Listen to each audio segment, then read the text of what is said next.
within what? A council. Yeah? An extraordinary what? Council. On notice. But now, these are things you should speak now if you are not happy. But nobody don't. And songa, for now, is more important than some of those formalities. Because the minister may really not come back. And when we remain here, we are all equals. We don't have respect for each other. This is the truth. When you come here as an MP to speak, be patient. They will say, I will give you time to talk. You have parliament.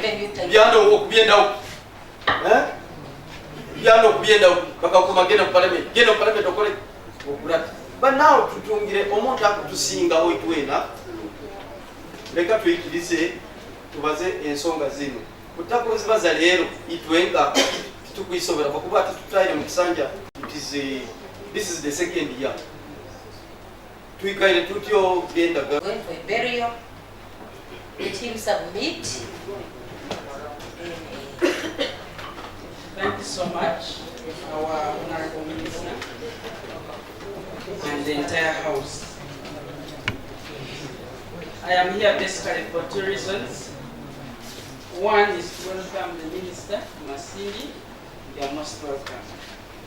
Secondly, to listen from the different stakeholders and forge our way forward.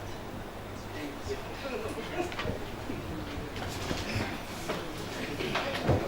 Members, we have heard from the members of Parliament. Now let's go to the RDC.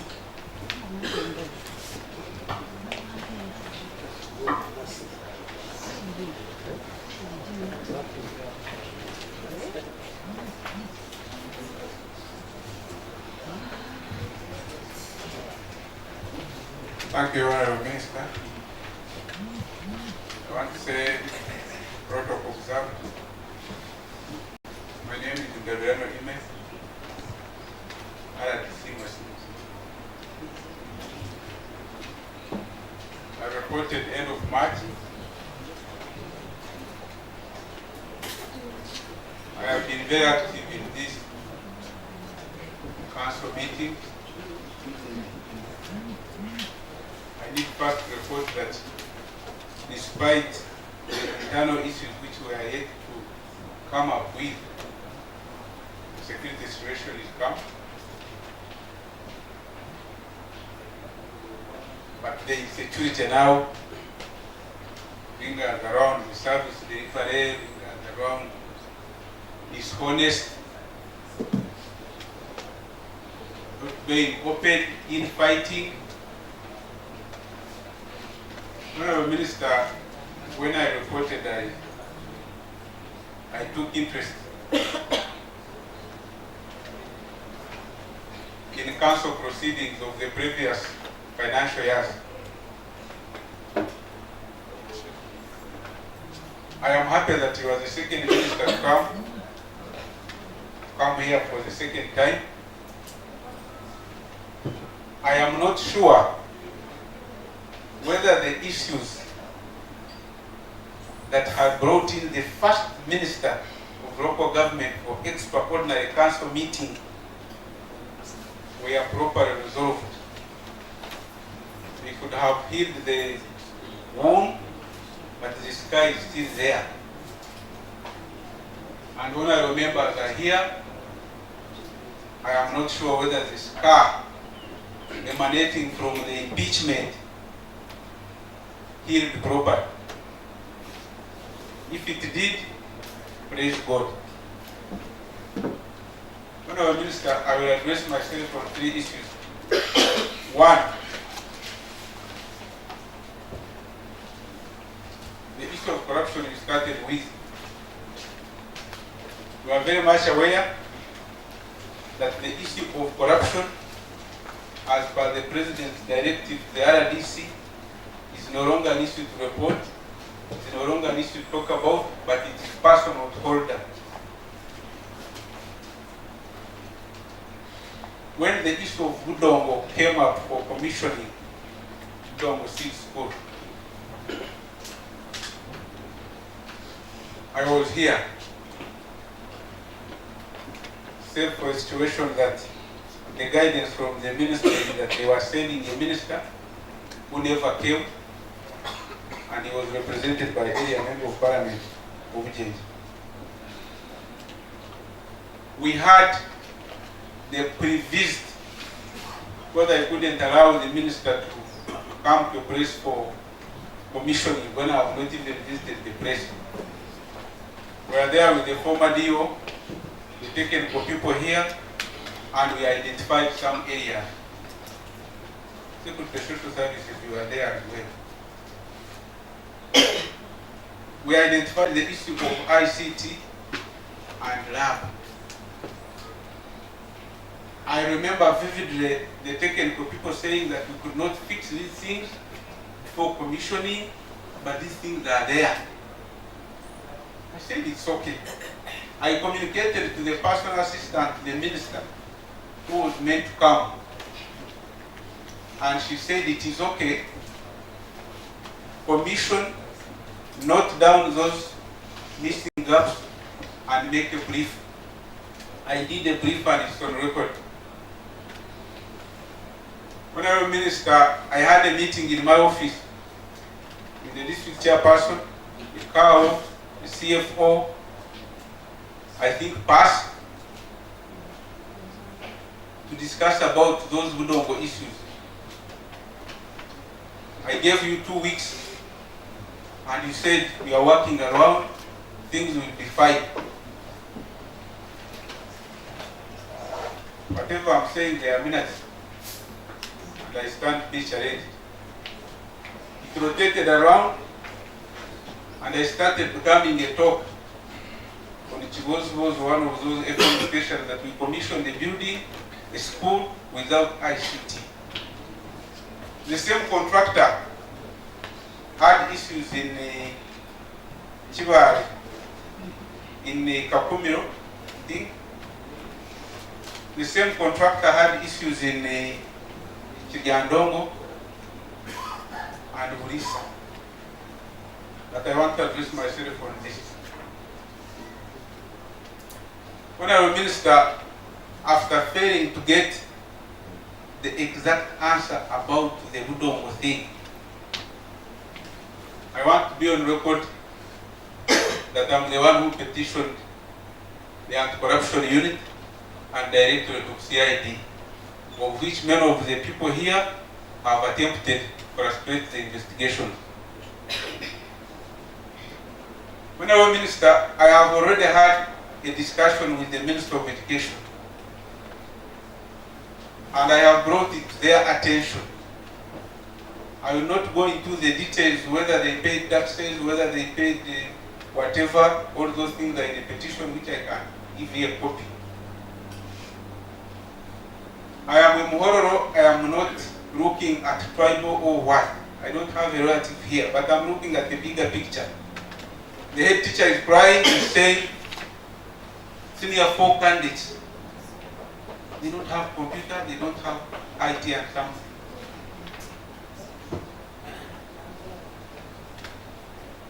If the money got mixed up, Honorable Minister,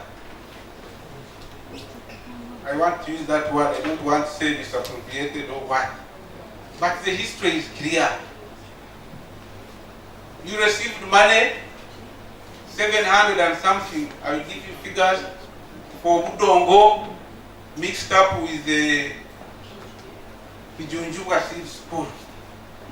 I have a letter here from the former CAO writing to the Minister of Finance for revoting of 380 something million that was meant for Chijunjuba, where the contractor was not procured by the ministry.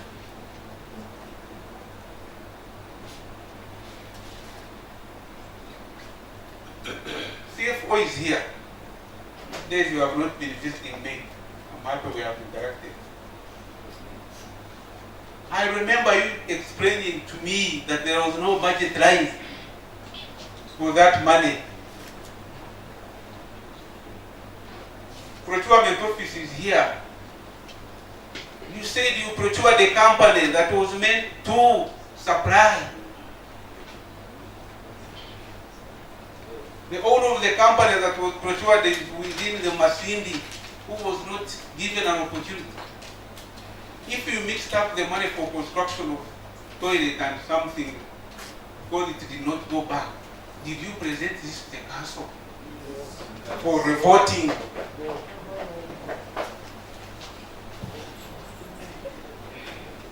The Minister of Education, you can quote, is willing to do the needful, provided an action is taken from the district. Whether you take action, whether you don't take action, whether you become a bad RDC, whether I'm not the first or the last on issues of Budongo, I will be the last person to go back and address the board that we have secured this, we have put right our house. I have failed up to now to get a clear, other than being bashed on WhatsApp, but I have a record. The system is clear. The anti-corruption officials came here and they picked details. Investigations are in high gear. Whether the money was misappropriated or diverted or whatever language they used, the people of Budongo need to be like any other Ugandan and benefit from the seed school. Madam Honorable Minister, the second issue, which is perturbing these people,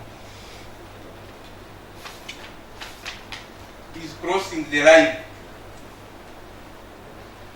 You are a civil servant and you are crossing the line of a councillor. You are a councillor, you are crossing the line and you want to be a civil servant.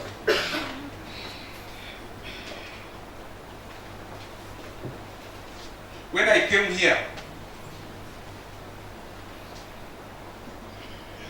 I found an issue to do with non-accountability and compliance of health sector. I have copies from Dr. Diana writing our warning letters. We had a meeting and we decided to put our house in order. The State House Drug Monitoring Unit was here. Up to now, I want to put it before you that the report has never come. What happened? If the center no longer holds, then things will fall apart. I found one, I think, acting DHO on interdiction. One Waguma on interdiction. When I minister, it became an issue, and I think I'm getting it for the first time, that when an officer is on interdiction or is interdicted, then he can take the cow to court. So he took the cow to court and he lost the case. It became a political matter and divided the district between Pro-Baguma and Anti-Baguma. That was also an issue. It is still in court. I think now in court of appeal, because he lost. I had an interaction with Baguma as an RDC, a new person. I said, can we address a political issue and a technical issue? Because at the end of the day, you come and work with it. We talked. And to be on record, I had even said past, Principal Assistant Secretary, talked to him and other people to reach him. I've never gotten a feedback. That also divided the camp. It is on record, Honorable Minister, if we are trying to address the root cause, then we should find out the problem. That gentleman had not supported the district chairperson. And therefore, in his thinking, he thought that there was some politics. The investigations are still on. In that very meeting of Budongo, we discussed about the missing mattress. We did some movement, some monitoring within health centers, and I discovered that some beds did not have mattresses. I asked where could have mattresses gone. They said they went for for COVID isolation wing. We had closed that. I tasked Principal Assistant Secretary. It was in that meeting. You said that is a small issue that can be addressed. Because for me, I have minutes, and I even recorded. Because here I write recording, so I also write a message of recording. Up to now, I've never gotten feedback. When I reported to police that they are missing mattresses, it became a political issue. The powers being moved around, did whatever that could be done, and they closed the file. The file was closed for lack of evidence for warrant of prosecution. I said, this is not possible. What do I report? This is a public issue. Mattresses have gone missing. Somebody must be responsible. I petitioned DPP, and the file was reopened. The investigations are going on. Those are the issues. Honorable Minister, I have talked about recruitment. Good enough, I don't have a relative, but I have Ugandans. I want to state it without fear or contradiction that there were allegations, and I have evidence of bribery, of extortion, and as a parent,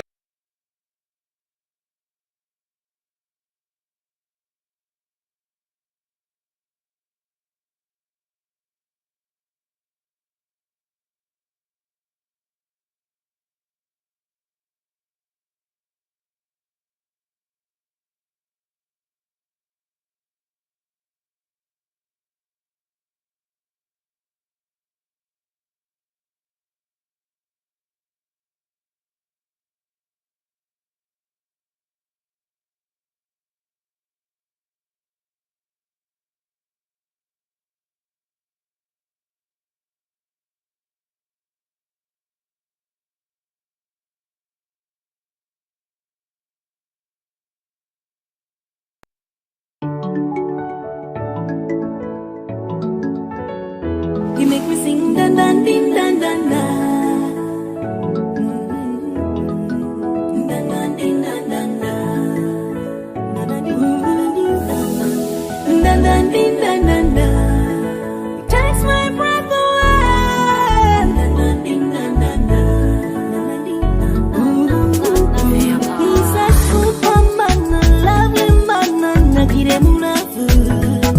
A caring man, surprising man. He's a reason why I keep a smile on my face. Just like Jack and Rosa floating in love with a boat.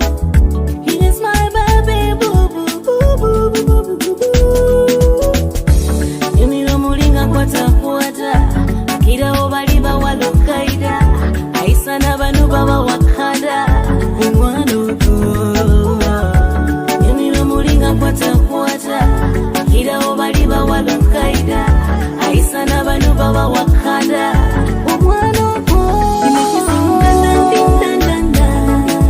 takes my breath away dan dan din dan dan dan dan din dan dan takes my breath away dan dan din dan dan.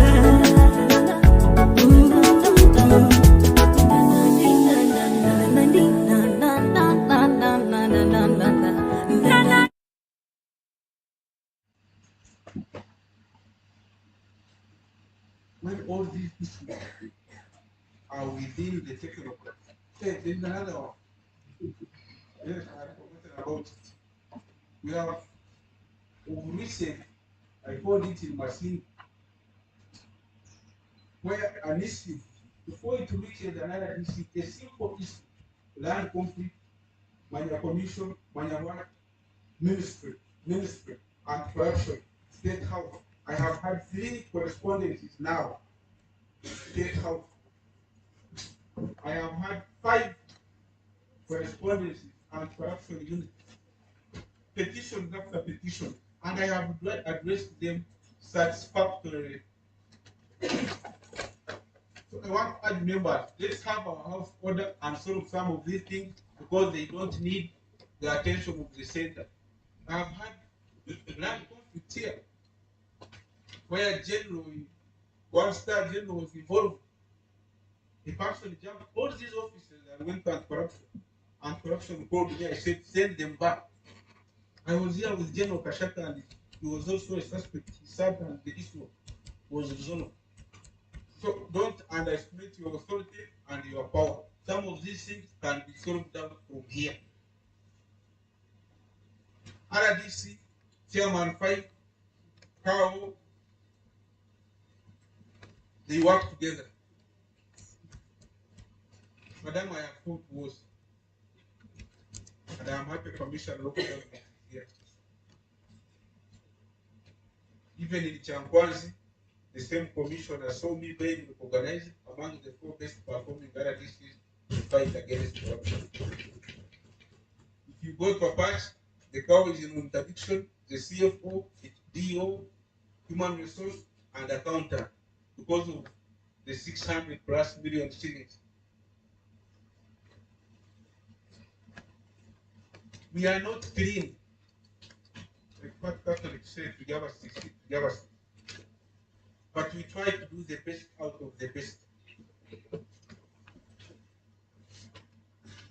Education, and we have tried to do what it takes, other than to do, to make sure that issues of extortion by some civil servants here. For another day we shall discuss that, but we have sorted it out. So, if I don't know if that is a crime, that individuals within this council can reach at the point of going to, I hear so, I haven't got a copy, but of going to the Speaker of Parliament to petition against another DC, please, from here give a call to Honorable Baranda that your RDC is bad, transfer him, I will be very happy to leave. But I also need facts. I will not simply read. Yes. So, as I wind up, Honorable Minister, I have had disagreements with the chairman. He's here. But they are not for social media. Because by constitution I'm supposed to be advised that the district chairman for central government related issue. He's here. We have disagreed. I have called him on several occasions that time he doesn't pick my call for 2-3 days. And I will meet him in the corridor. I say, Ndere. He says, Ndere, and we sort ourselves out. He's here. We have been in the field. As I wind up, Honorable Minister, when I came here, I found Ogwang had visited the former Minister of Economic Monetary, had visited this district, and he discovered some field work. Investigations are on. These things happened before. And in my handover report from my predecessor, I picked issues of procurement. I also want to be on record. Because for me, even when I whistleblow, I want to get my commission. Yes, when you do it in your area, they give you your money. So I want to be on record that on the issue of procurement, I am the one who petitioned procurement PPDA for procurement audit of Masindi.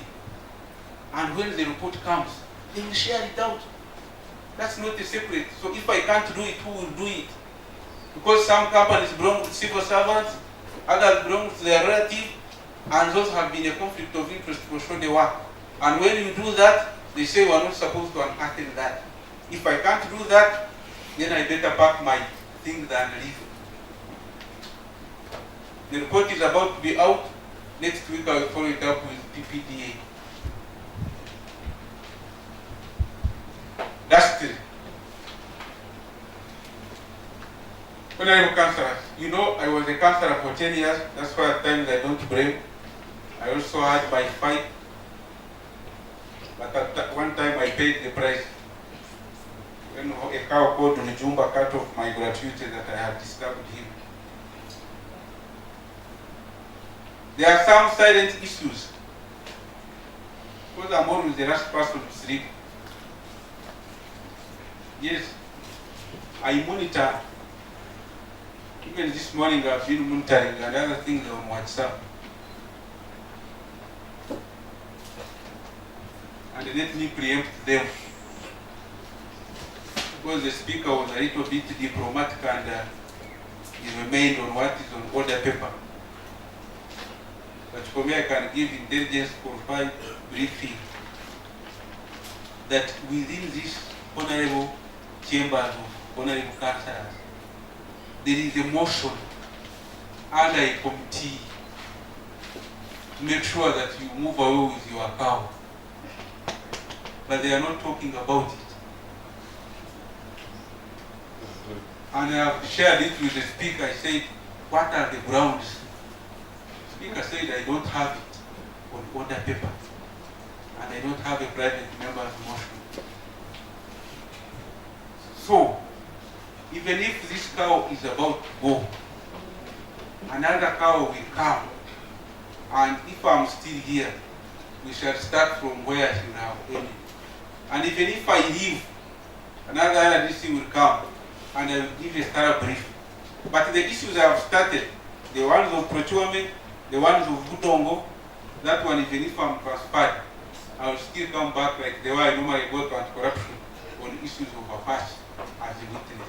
With those few submissions, I want to thank you for coming. I hope members will open up.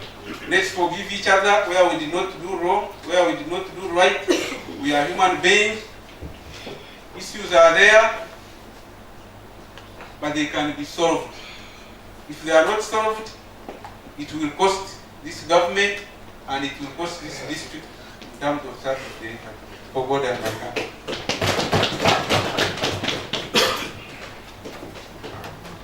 Thank you very much,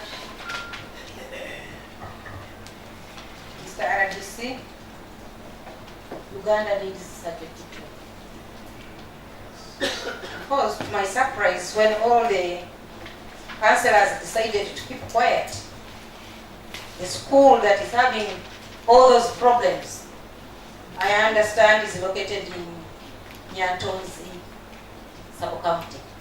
Is that sub-county represented by a councillor? Yes. So there was no problem, no need to him over. Do we have a Secretary for Education here? He or she is not aware of any problem? Everybody said we don't have problem. Do we have a Secretary for Finance in these chambers? Yes. And him introducing himself. Do we have the Secretary for Works in these chambers? So if I read to you the qualities of a good councillor, as a non-corrupt, transparent,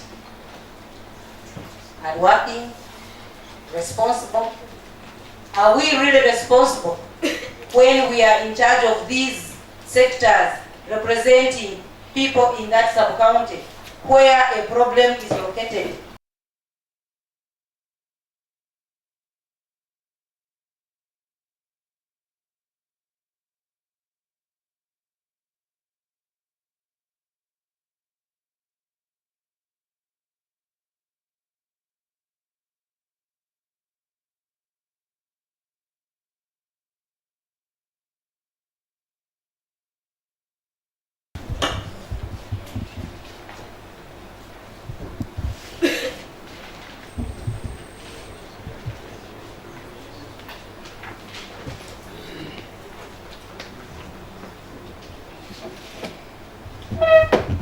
Thank you so much, our Honorable Minister of State for Government.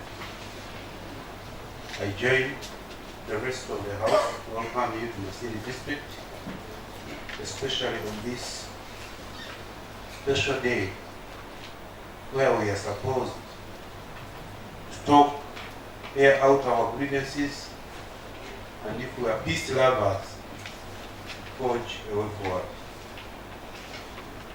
our Honorable Minister of State, who is chairing this meeting, the Honorable Members of Parliament present here, the District Executive Committee, the Honorable Speaker,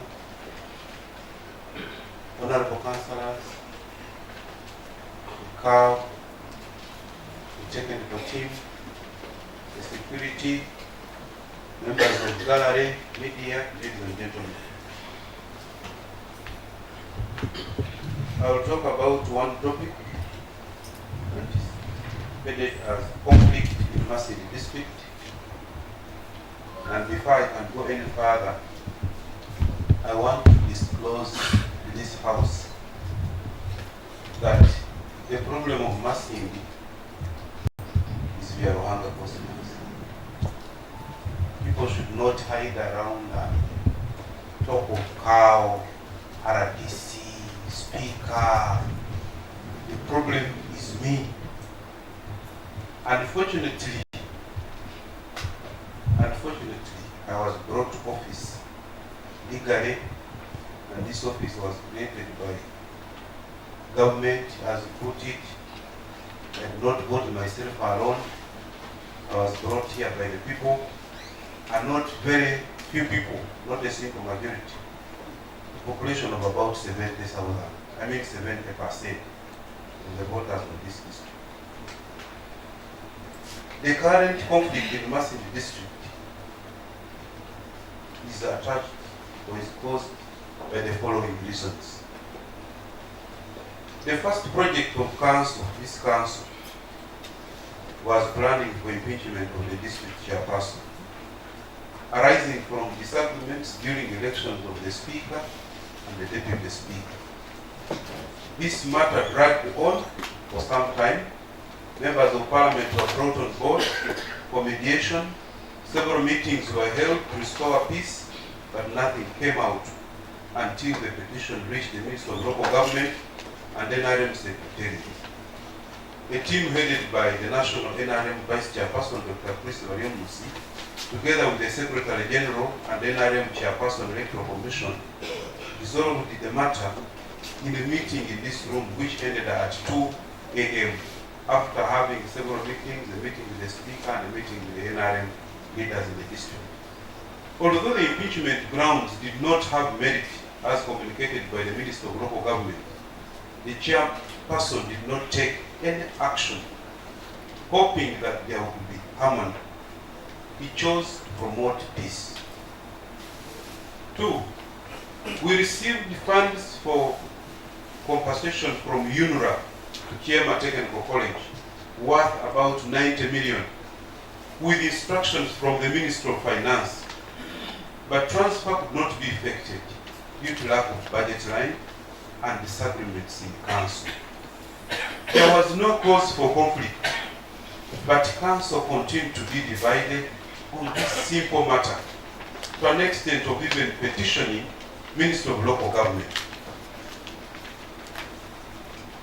Towards the end of the financial year, an extraordinary council meeting was held to resolve on this matter, to allow the Chief Administrative Officer request the voting of these funds by Minister of Finance instead of losing these funds.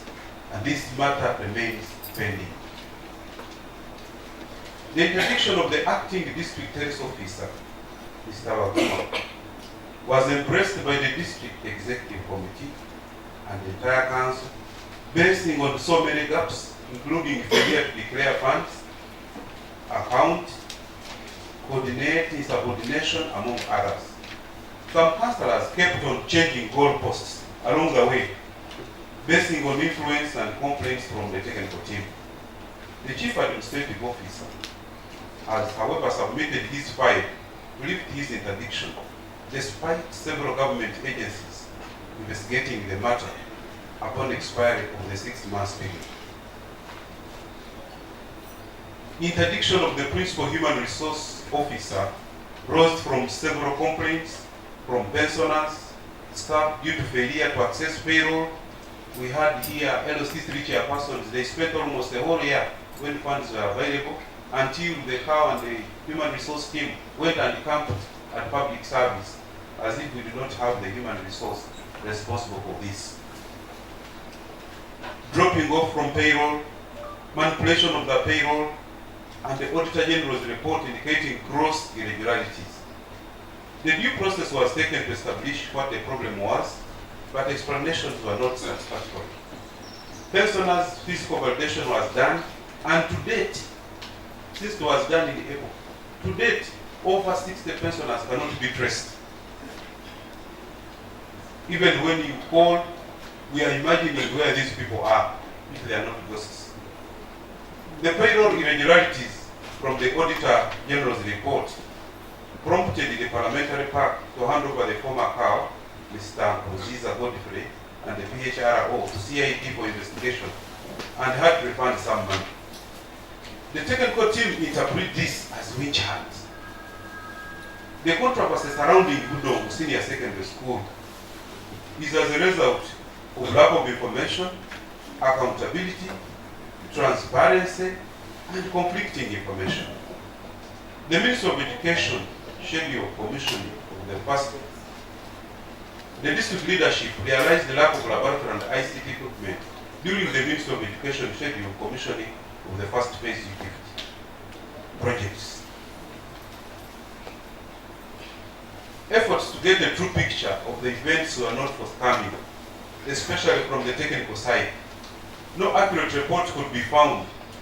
It was later realized that 210 million for laboratory and ICT equipment, among others, was diverted without the knowledge of the district council and its organs. Investigations are ongoing by CID and the anti-corruption unit. The concerned technical people are hiding under threat and intimidation to cover up a number of suspected irregularities.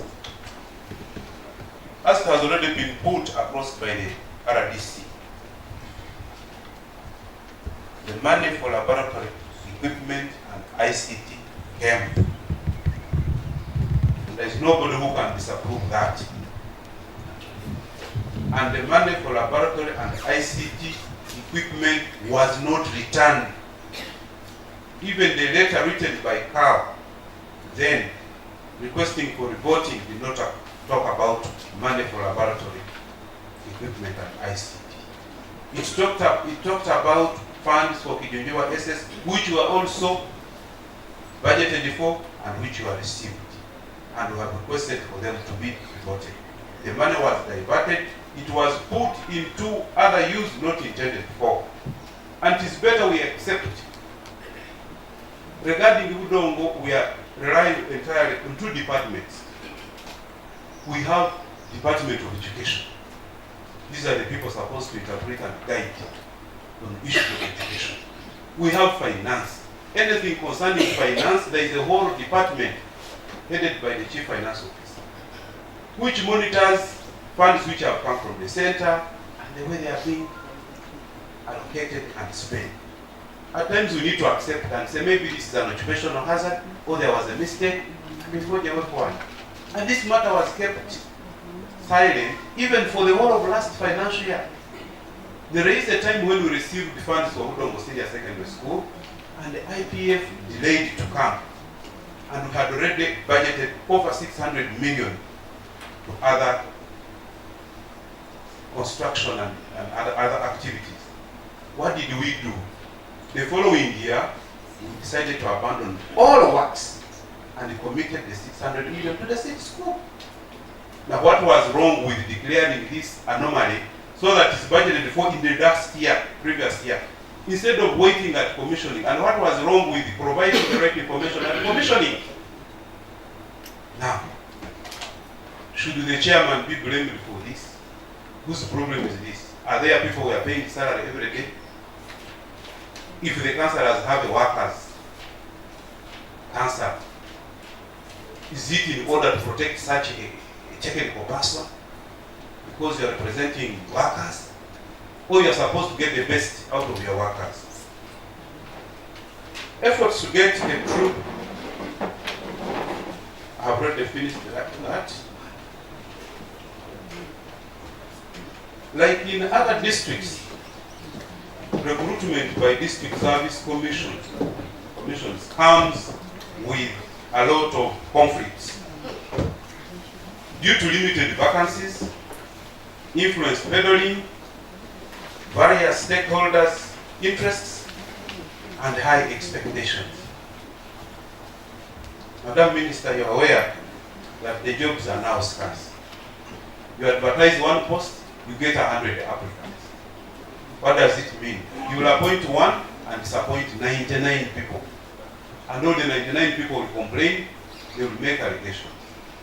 I'm not here to protect my district service commission, but we have applied for jobs in our neighboring districts, Chiriandongo, Bulisa, Hoima, Kibale, Chikuga, and others. My district service commission has not reached that level of the highest bidder takes it. Personally, we have made people refund the money. The chairman went on radio and even put an announcement. If there is anybody demanding money, report him. Others, the RDC has told you. We haven't reached that level, but the only problem is 100 people want to divide one vacancy.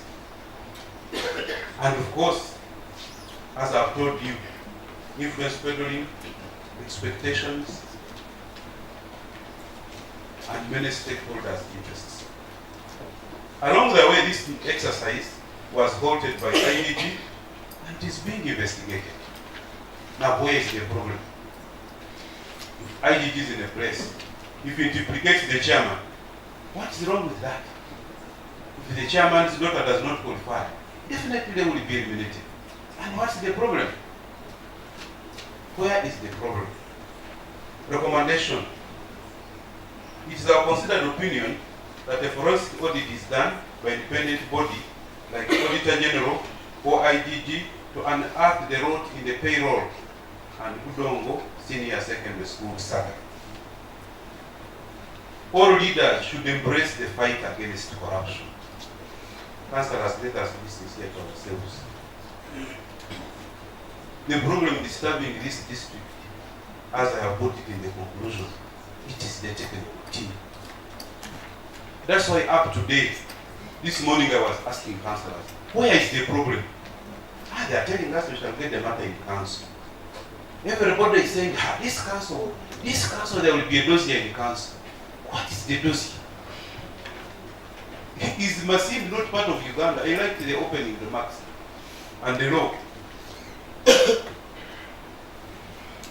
Is Masindi a special government somewhere managed by special people? When we are here in council, we should be here to deliberate on issues which affect our people. The civil servants will never be councillors, however much you protect them. Ours is temporary. We come, work and go. And our contract is 5 years. For them, they are permanent and pension. So all leaders should embrace the fight against corruption, but also induction, Madam Minister, should be continuous for council and her organ on the roles and responsibilities. There are some people who think for them, when they have decided on the matter, it must pass in council. If it doesn't pass, then it is not correct. But we are all governed by democracy. Democracy is about numbers. I was happy when you read the characteristics of a good council, a good leader. We have caucus, and then NRM is managed by majority. Here, we have only one, is a leader of himself. We have only one The rest are NRM. We have NRM caucus. And the caucus is put in place so that if there are issues, they are handled outside the council. By the time you come to council, you have a common position which can cause development in the district. But where we have a caucus, which is being organized not to go to sit and pass a budget, Madam Minister, here every council is to war. When you hear there is a council coming, then you know there is another war coming. All the councils we have had before.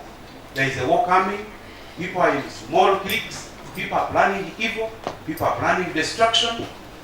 Nothing like development. So, induction is very, very important. All players should keep with their actions and or inactions. The investigative organs of government should be left to do their work. The truth shall set all of us free when we get results. Conflict and appropriate conflict resolution mechanisms should be adopted by all to avoid tarnishing the district image. As the Honorable MP for Masindi Municipality put it, I know after my speech I will tickle them because I told you I'm the problem. They will now speak. And that's why I'm tickling them. When we continue fighting like this, who will think of bringing funds to Masindi district? Other districts are planning to upgrade the health center 2 to 3. They are planning to do better programs. For us, we are here planning how do we bring down each other. Who is strong, who is stronger than the other, who knows the center, who can speak very well, who can lobby and mobilize councillors. It is very important. In conclusion, all the issues affecting Masindi district start with the technical team, later become political, then they attract the politicians outside the council with the aim of frustrating the effort of the district performance. There is a hidden agenda of making sure that chairman is pulled down. We said here we have come to speak the truth. All along I've been under pressure. Chairman, where are you going next? Chairman, where are you standing? Are you coming back? I even became worried about my life. Until at one time at Bali I said, you people, it is very unfortunate, I'm going to serve my last term and go. I was in Junction. They said, where are you going? Honorable Mayor was there convening. He said, I'm going, but I'm not served in the municipality. That we are pushing you ahead. We are making you an MP. He said, if possible, if you can, I accept. That became a problem. Became a problem. And I thought by saying I'm leaving the district, then I will have peace. But I want to tell you today, in the presence of the minister, I haven't decided about the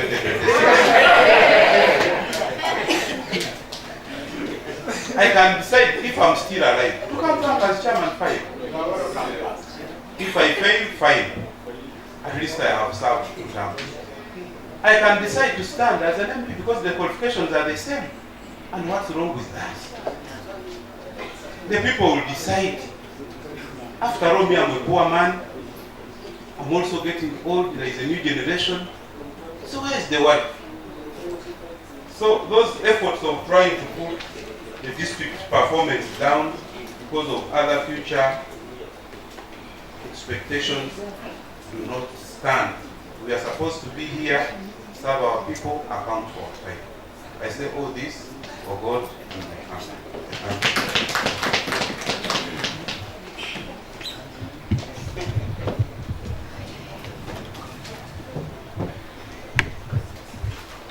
Thank you very much, Mr. Chairperson.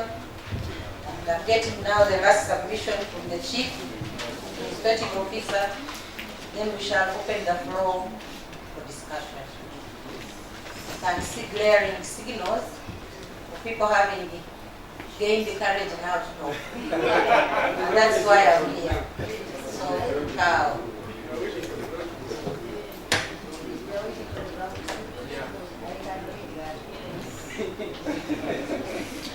thank you, Honorable Minister, Honorable Minister, Honorable Members of Parliament, RDC, District Chairperson, District Speaker, Honorable Members of this Council, ladies and gentlemen, colleagues, protocol observed.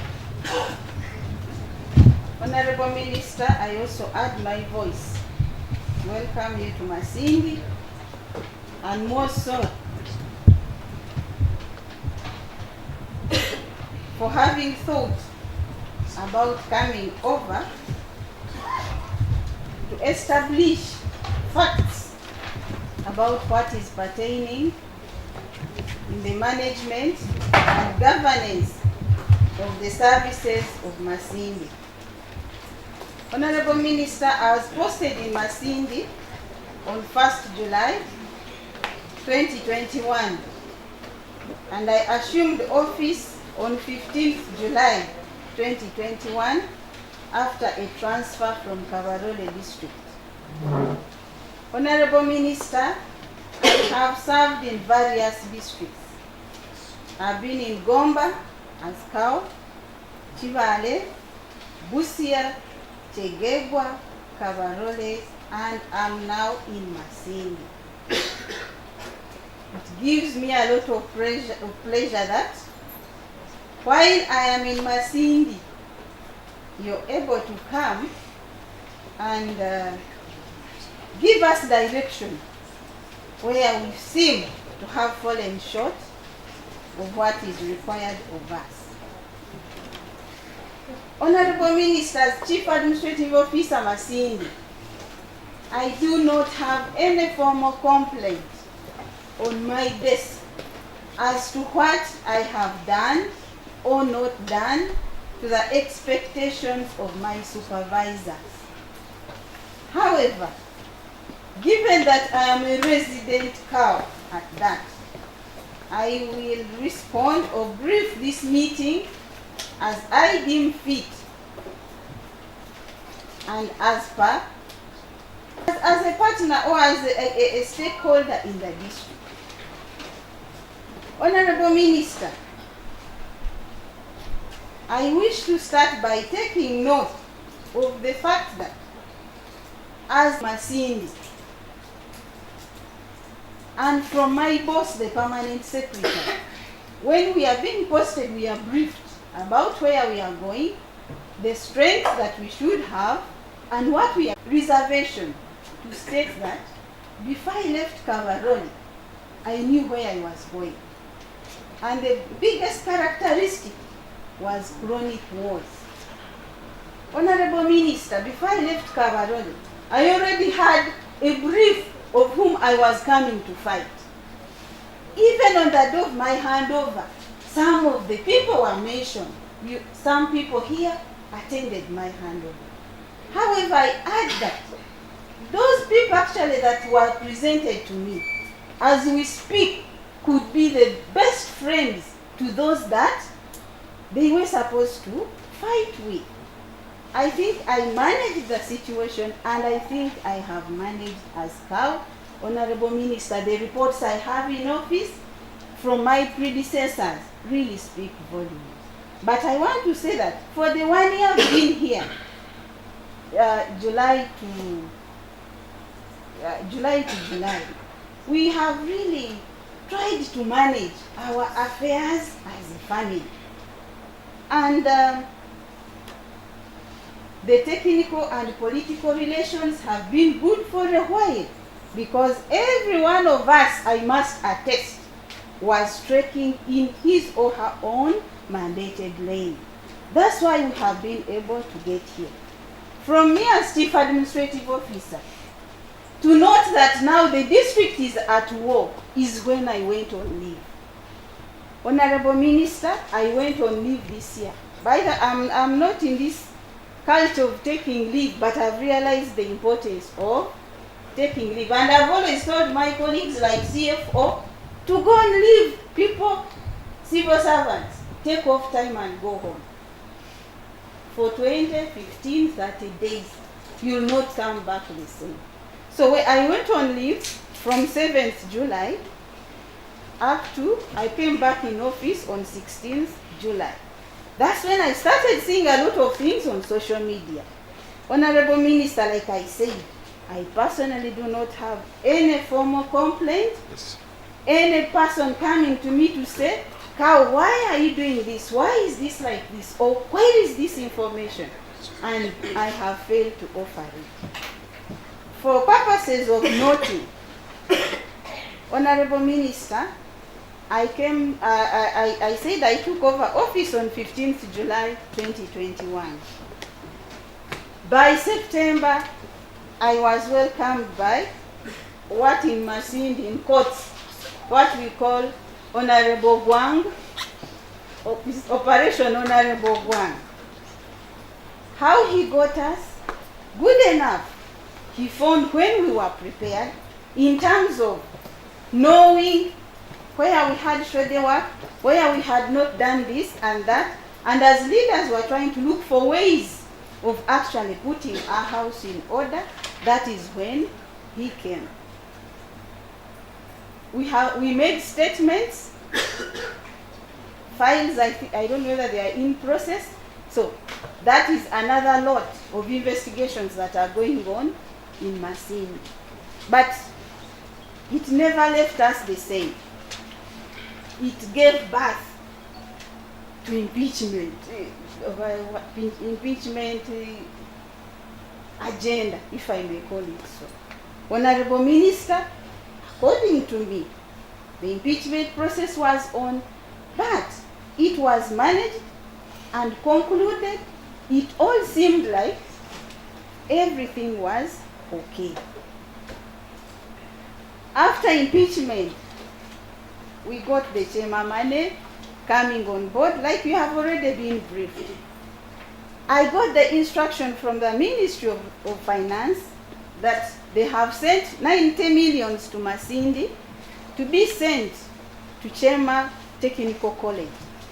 On consultations with the technical team that were here before me, I got a brief about Chema, only to realize along the way that the money was put on wrong budget lines.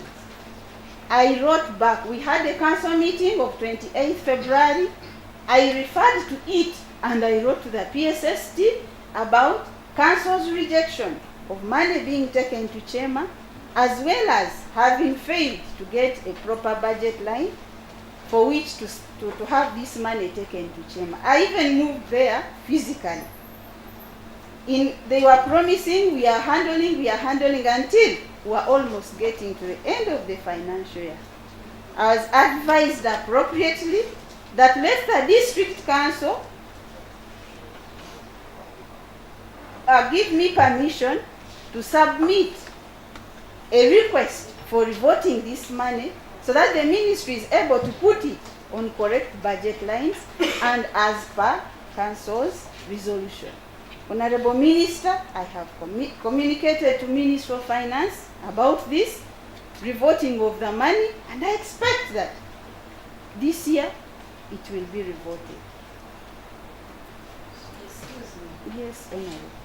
I want it very crystal clear. That 90 million. Repeat it slowly up to where. Honorable Minister, before I came to Masindi, there was an arrangement between the district and UNRA for compensation. So during my time, I received a communication from the permanent secretary and secretary to the treasury, directing me or requesting me, informing me that they had sent 90 millions as a cash limit, and requesting me to Which account?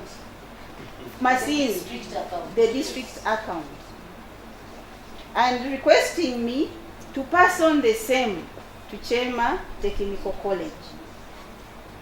Honorable. Okay.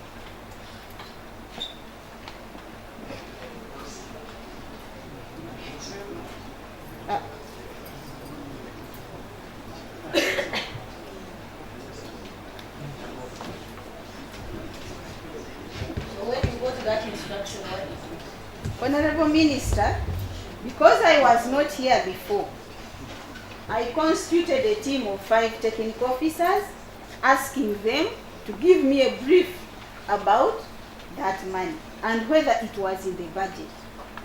The CCFO, District Planner, Auditor and PAS were members on that team, and they gave me a technical report. The technical report they gave me brought out many other issues.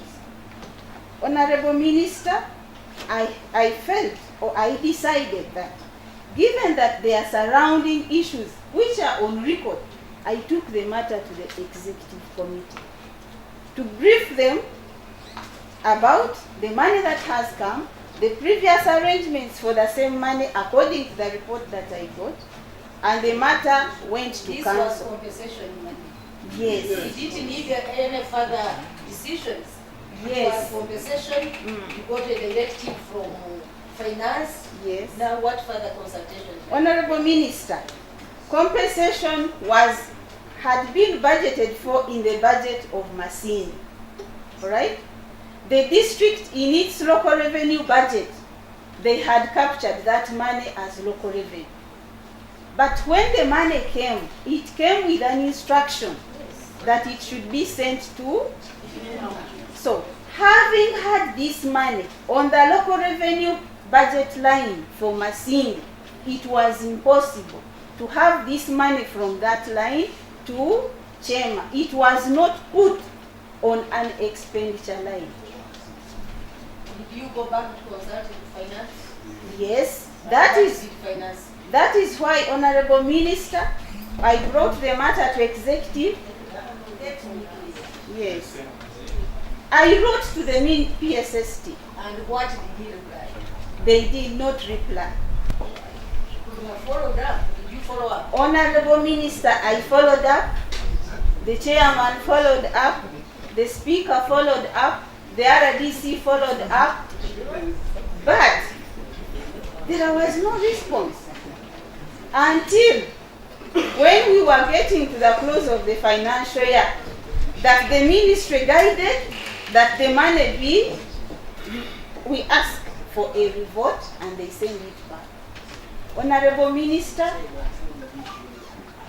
when the ministry has taken a decision, and honestly it is hard to implement, the steps go. So when you were doing that, you answered what the money went back. Yes. And they instructed you to request for the vote so that they send it back. Yes, and on the proper budget line. Now what was the proper budget line? When it had been made for compensation for them. Honorable Minister, in the budget of Masindi, Masindi had not planned for compensation for Chema. The compensation that originally the district had in the budget, I mean the compensation from UNRWA, had been catered for by Masindi district in its budget. As local revenue, What was the UNRWA compensating? for land. Now how does Chema come? Exactly. And that is what I wrote to the ministry. That is what I wrote to the Ministry of Finance, trying to establish, and I put across, Honorable Minister, that's why I took a longer step, so that I have the District Executive Committee position and Council position. I got the position which I communicated to Ministry of Finance. Finance concluded. Finance did not respond.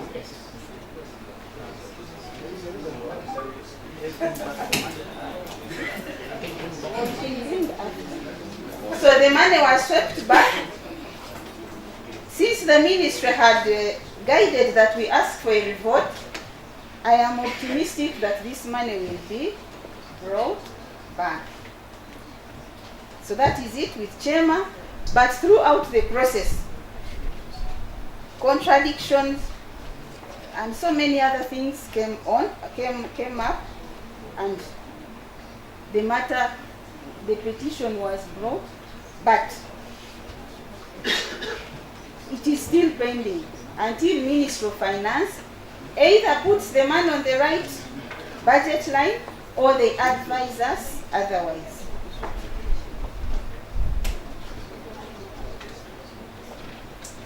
Honorable Minister, on the issue of the former DHO, the issues surrounding the former DHO were properly documented, Honorable Minister, on his file until I could not handle and I had to put him aside for investigations to take place. Maybe a week, but for how long had he acted? For more than 3 years.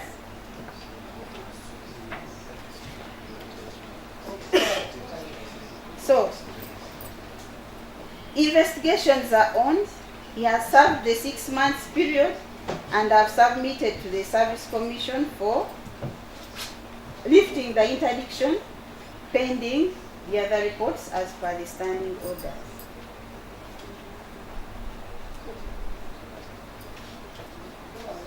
As we were operating, Honorable Minister, we had issues of Masindi Hospital.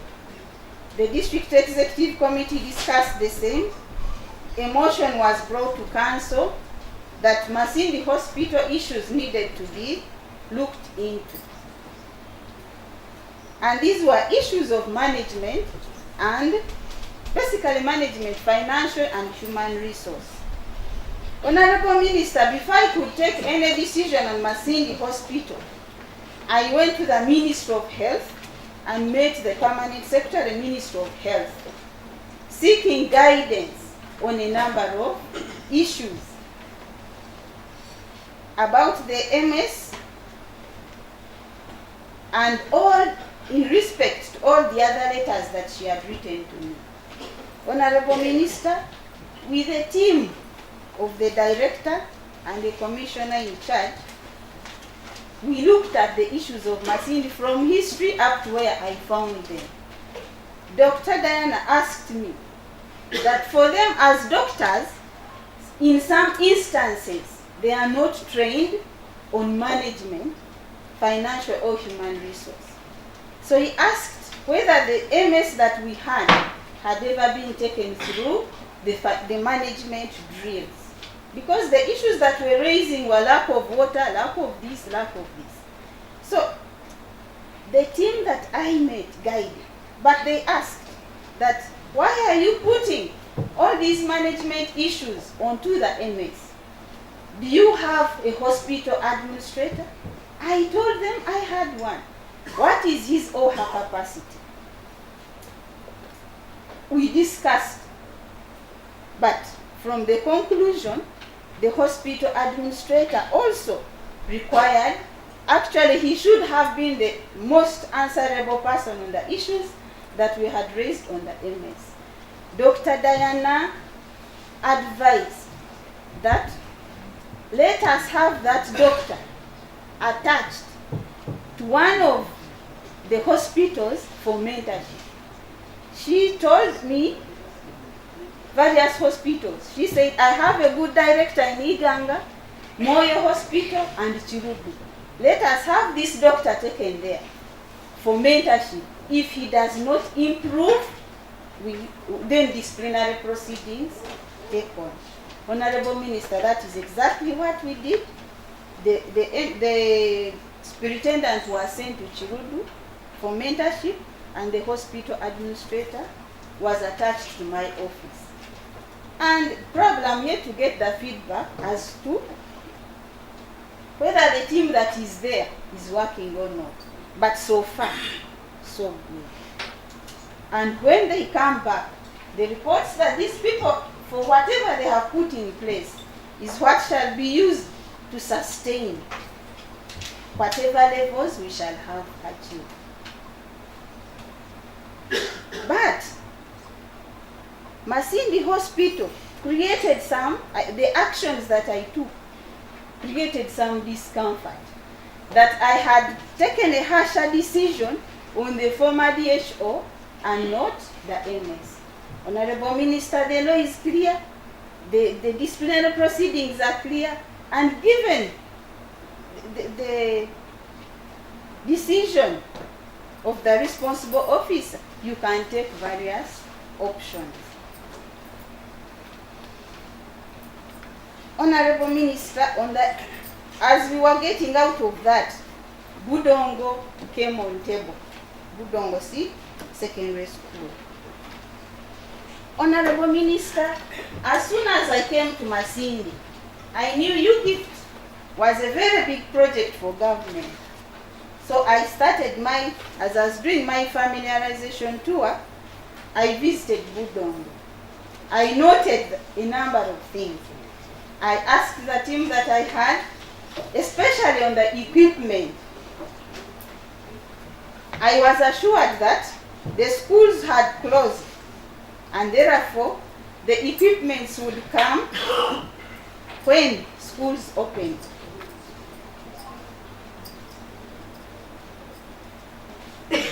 I was assured that the equipment would come as soon as schools opened. When schools opened, we went for the launching, for the commissioning of the school. Honorable Minister, it came out that the equipments were not in stock. It did stop at that. I engaged the technical team in form of a committee.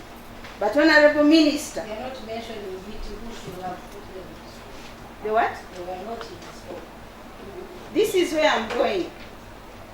In this meeting, they want everything crystal clear. That is true. Yes. So and so who should have delivered the equipment did not. Yes, He it's or where, she had been paid for the equipment but did not. Honorable Minister, So I'm be building. very open and clear. Okay. So, Honorable Minister, when we came from the commissioning, I had a team of technocrats to find out what had happened. Because from my experience, these equipments had been bought in all the other districts of Uganda.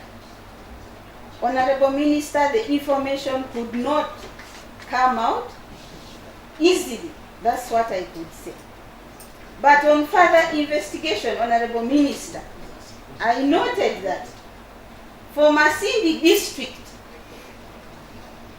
the money came but was put on different other items. How much money had come for those items? 210 million. Who diverted it? Except now the word is diversion. So the money was diverted. The district council, because that's the budget that we have. Honorable Minister, 2020. Excuse me. When I asked you to talk, you said you don't know anything. Now listen attentively. Order. Listen attentively. I'm going to give you another task. So please listen. Because you failed on your part. Since you pretended you didn't know, now you know. Okay, order now. Let's give the cow a chance to talk. Honorable Minister, Cow, take your time. Bring out everything. Crystal clear. The 210 million came on the account of the district. It was diverted. What did it do? What was it diverted to do? Then we'll begin from there. And please keep in this room.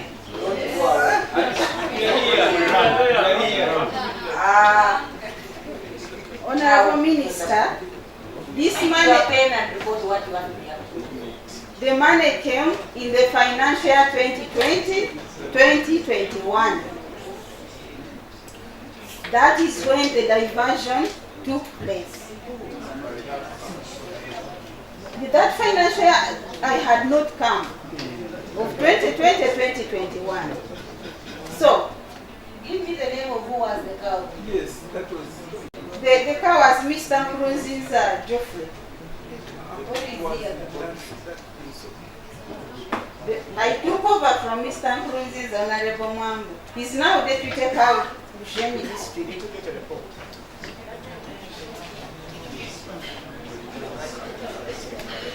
Okay, go ahead. Honorable Minister, we found out that the 210 came, but one Not showing where it was diverted. no. All this is coming out after putting our feet on ground to find out what exactly happened. So, the equipment issue was on. I was provided, when I tried to see how best to handle the issue of the equipment, the Chief Finance Officer convinced me that this money went back to Ministry of Finance. He even advised me to write, following up the money that was sent back. When I asked him for the document upon which to refer, as I asked for the money that had been swept back, the document that I was given reads Kijonjuwa. I told the team, the technical team, that how do I write the Ministry of Finance? I am following up 210 million for Budongo, but the letter I am referring to is reading Kijonjuwa. That is the letter from who by you? The former cow, writing to the permanent secretary, Minister of Finance, about money that was returned at the end of financial year 2020-2021 for money to be reverted. The letter I have reads Kijonjuwa. The purpose of this letter is to request that this money is reverted for the construction of Kijonjuwa School. So the equipment, and I would have prayed that this money probably could have been put in the budget that I inherited, but it was not reflected. Because a diversion is corrected by communicating to executive or council for reconsideration, and then the anomaly is put right. Without a council minute, it is very hard to address a financial issue related to diversion. No, it's not only that, Honorable Minister. As we speak, or as this issue started, a lot more issues around Budongo started coming up. One of the issues is to do with the retention money. Budongo City School, we are supposed to pay 109 million as retention. In the budget that I inherited, retention was not there, and in this subsequent budget that we are yet to have. Why? Come again. 109 million for retention, which we are supposed to pay to the contractor, is not anywhere in the budget, or was not anywhere in the budget that I inherited. The contract retention period ended in June last year, but this money could not be traced. Retention money, Honorable Minister, is a percentage of the total contract sum, meaning we should be having it. And had it been that we had it and the retention period was still on, I would have expected that it was swept back. So it was spent, it's nowhere. Honorable Minister, additionally on Budongo, while we were still with the 210 million and 109 million, another matter came up of overpayment to the contractor of 74 million. You see? Honorable Minister, this came from the technical team reporting to me. We were looking for retention money, Just a minute. 74 million. We were looking for the 210 million, looking for the 109 million. The technical team. What? The contractor is CMD. Continue. So, as we are looking for the 210 million and the 109 million, the 74 million came into surface. A letter was drafted for me by the Chief Finance Officer to the contractor, requesting or informing her that she had been overpaid. Honorable Minister, it's on record that the contractor wrote back and said whatever she got was hers. The Chief Finance Officer further guided that there is an entry that probably she did not see. I instructed the CFO to get that entry that he thinks was not recorded by the contractor, and we write back. So 74 millions remains hanging on Budong. Honorable Minister, lastly on Budong, the issue of 87 million. Another matter, as we were rotating and lingering around, came up of 87 millions for extra works. How does it become an issue? The playground for Budong is like you have said, the playground, the grass was put on top of, madam, the size is not, so many other things. But the extra, maybe to take you back a bit, these contracts of UGIP for the past phases, the funds have been the same. If they say playground in Kabarole, in Moyo, all the playgrounds were put at 50 million. But in Masindi, we added extra money so that the playground is befitting. But as we speak, the reports that we have, and all of us appreciate that, the playground is really wanting in terms of quality. We have communicated with the... It was overpaid by 27 million. Additional. It was on top of the 50. Is it okay? The budget was 50 million, but we added extra funds as Masindi. No.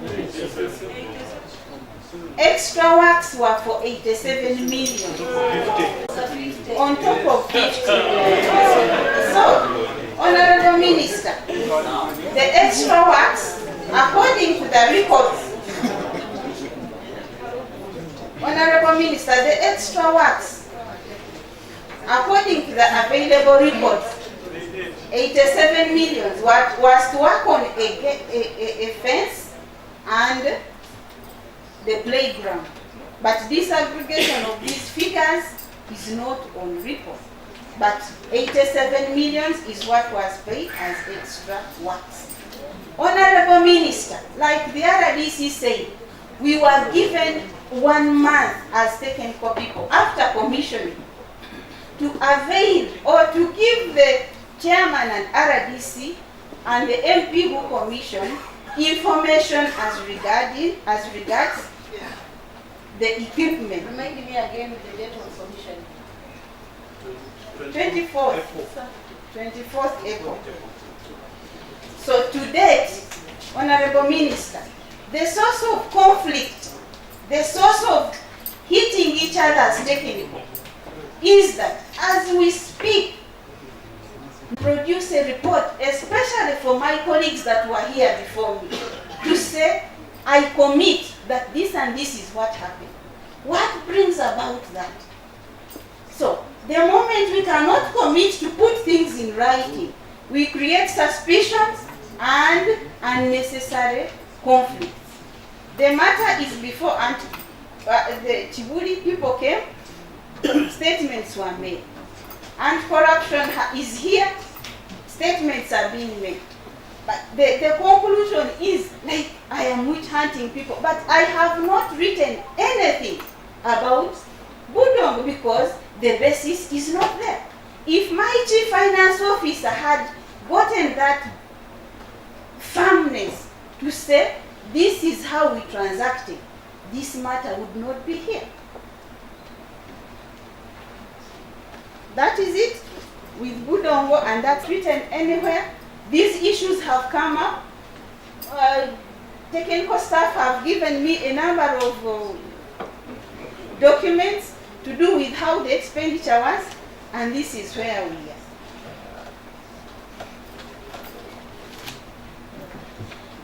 Honorable Minister, on the issue of recruitment. Before you forget, you will avail me with information when each of these bodies started the investigation. The TUVI team, the anti-corruption team, the IDD team, will give me that information. Continue, Carl. Honorable Minister, on recruitment, before we got the new chairperson and another member, we had a commission of 3 people due to issues of COVID from the past. So as I came to Masindi, I found 3 people. There were 3 members, but due to COVID, Public Service Commission guided that one of them could be a chairperson. So I found an acting chairperson, DSC, and business was work in Masindi going on during COVID? Masindi was open. the what? During the COVID, the whole nation was under lockdown. Yes. Offices closed, schools closed, districts closed. So was Masindi open to warrant those people to operate during the COVID? Honorable Minister, COVID took a period of time until some time when there was partial opening. So during that partial opening, Time and month and year. Honorable Minister, what I can state is that I inherited a commission of 3 people without a substantive chairperson. Until end of February 2022, that's when we got a substantive district chairperson for the service commission and another member. So our commission was now made full. Honorable Minister, as the new chairperson DSC was coming in, the task on his table was to complete a recruitment process, and it was at shortlisting level. That is in March 2022, just a few months back. Honorable Minister, as soon as the chairperson DSC came, this is what it is my observation as the Chief Administrative Officer. We had an acting chairperson who was now reverting to his position as a member. Then we had the secretary of that time. When the new district service commission chairperson came, we were chasing time so that we finished the recruitment at least by May, so that we have staff on the payroll and we don't cross over to this new financial year. As soon as the chairperson DSC assumed office, I immediately instructed the secretary DSC with the principal internal auditor to organize for the handover of the outgoing chairperson. And I gave them timelines. The auditor came back to me and informed me that the handover could not go on as I had planned because the former acting chairperson was not ready. Honorable Minister, as we waited for the former chairperson to make the handover report and the rest, the district chairperson, the service commission chairperson, approached me. Carl, I went to this office, but the reception I got was not the best. The secretary, the chairperson, I'm quite uncomfortable. I sat him down with the chairman. My statements were, Chairman, it is too early. Go to office, we are watching, we shall support you to see that we start business. Honorable Minister, shortly, the chairperson service commission called, Scout, I want to see you, until he came to my office. He gave me a letter a letter was resenting the secretary. Certain things, like you're saying, it must be crystal clear. These were management approaches and style of management approaches to a certain problem that really did not seem to be so big. When he gave me the letter, he's like, edit for me, advise me, and then we move. I told him, Chairman, go to office. Got that letter, I gave it to the deputy cap. I told him, you read this and see. As managers, we agreed on how to make sure that the chairperson settles. Besides, I had letters and the letters from the secretary DSC requesting time and again. Okay, she had some domestic issues. So along that time, I'm like, Secretary, since you have been asking for leave, it is okay. She writes properly and she's released. Business starts.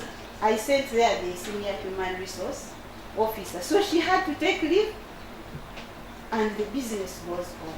Leave for how long? The 30 days, she's entitled to 30 days. So, Honorable Minister, business goes on. The first set of minutes that I received from Service Commission had 5, after they had done the recruitment. The minutes or the instruments were coming in bits. So I received the first instrument for people to be appointed. And the minute had about 5, what I would call them, maybe omissions. I guided in writing. Please, What were those omissions? 1, we have a senior commercial officer who had applied for the position, who was supposed to be promoted to principal commercial officer.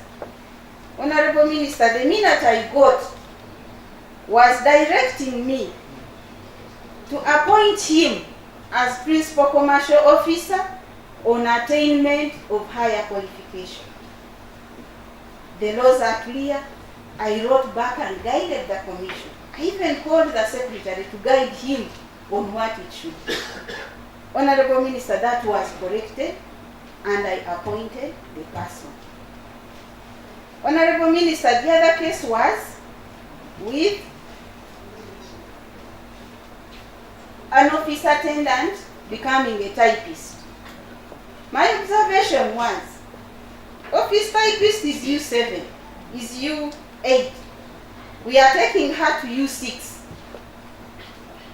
But still, the directive was on attainment of higher qualification. I clearly wrote to the commission and I gave them the guidance as regards recruitment on attainment of higher qualification. Honorable Minister, that was also upheld. My guidance was taken, a correction was made in form of receiving the other minutes and giving me another, and I appointed. The third was an issue of a personal secretary at U4 being appointed as sub-county chief. The directive was, Honorable Minister, in the instrument that I got, that this person be appointed on attainment of higher qualification. My guidance was, we have the scheme of service for administrative cadre, and we have the scheme of service for the secretarial cadre. I referred the commission to that. And I also guided on appointment of someone on attainment of higher qualification. Honorable Minister, that was not taken. I got another communication, a very brief one, that what the commission had decided before, the commission still stands by the previous minute, so they did not receive. I may not go into in-depth about this very matter, but I was in close consultation with the ministry, and indeed, this person did not have the qualification. So it is on record, it's not hearsay. I wrote back to the commission and I insisted on my guidance. Honorable Minister, the other issue was with the senior planner. When I received the instrument, before I go through, I submit the minutes of the service commission to the principal human resource officer to produce the letters on the position of senior planner, and I have the note on the file for senior planner. The principal human resource officer put for me advice that we need to consult Public Service Commission on the issue of experience. Honorable Minister, I called the PHRO and the district planner, who was the technical person in the commission. Innocently, the district planner gave me his side of the story. The principal human resource officer gave his technical position. Honorable Minister, I could not proceed having been guided by the two technical officers. Indeed, I had to do due diligence and consultation with Public Service Commission. Unfortunately, when we were for parliamentary park and the rest, that is when my leave was falling due and I went on leave. The deputy cow remained in consultation with Public Service Commission. The guidance we got before the ministry could write, because honestly, as a chief accounting officer or chief administrative officer, those directors will always listen.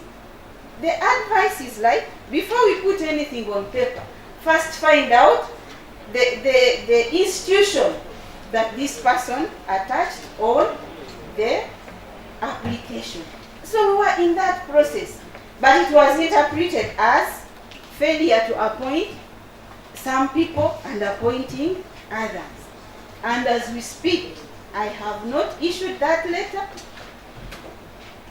As the deputy I think comes back, we are likely to have the guidance from Public Service Commission, because we did due diligence to find out whether this person really attached papers that were credible. I'll communicate to the Commission the guidance from Public Service Commission. Honorable Minister, on recruitment. So since then, what next? The ministry is not far. You can have a Minister of State, Public Service dealing with this area. Honorable Minister, for guidance. What is the latest information about this?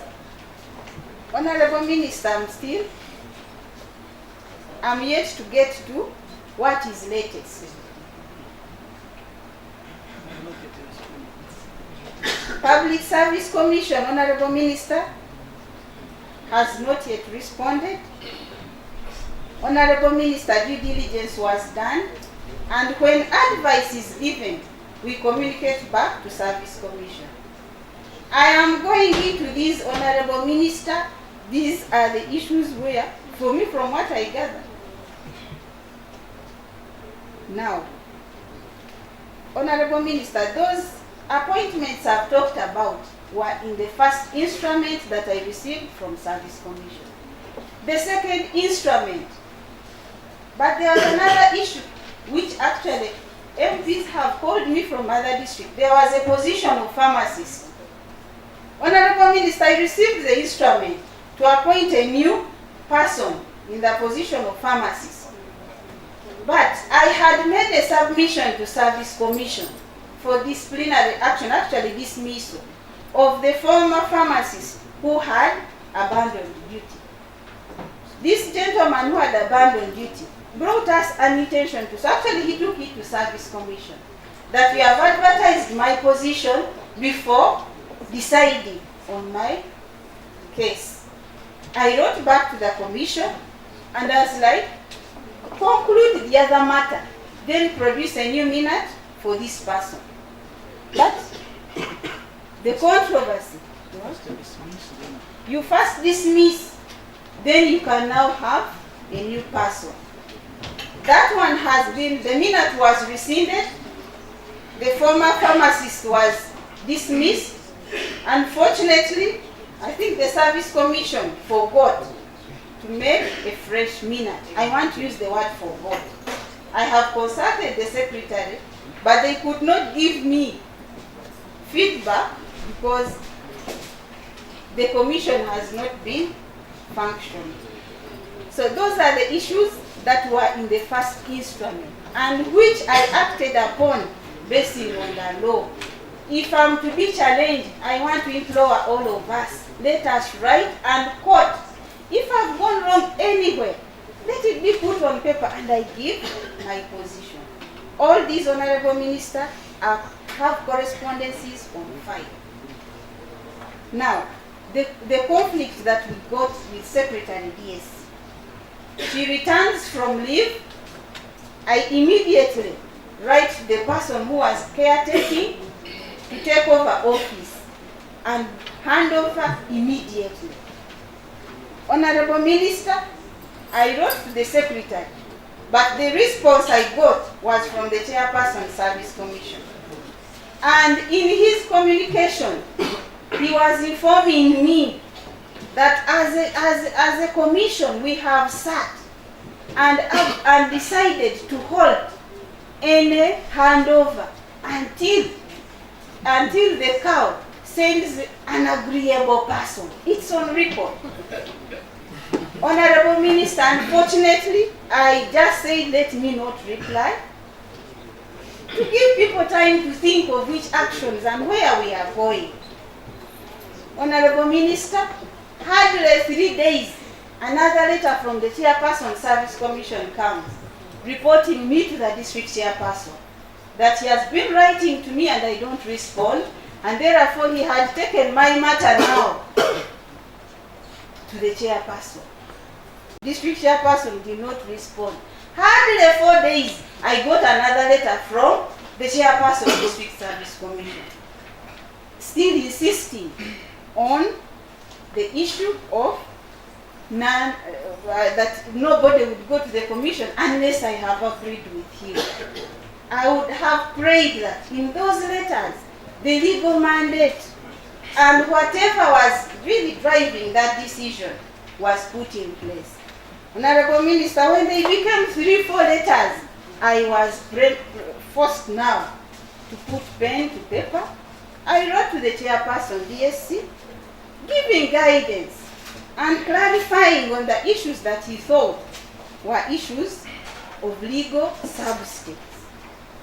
I am glad that, well, I don't know whether it was because of my letter, but shortly after my letter, I saw the situation changed. I heard the keys had been brought and people were doing handover. And I said, yes, we have managed internally. Those are the issues in the commission.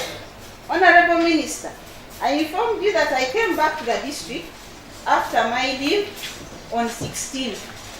But on 15th, the IGG letter comes to the district, stopping me from going on with the process of recruiting a number of positions.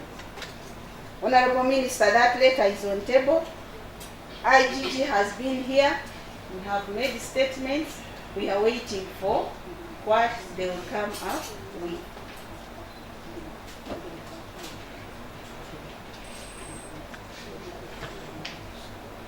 So, on Service Commission,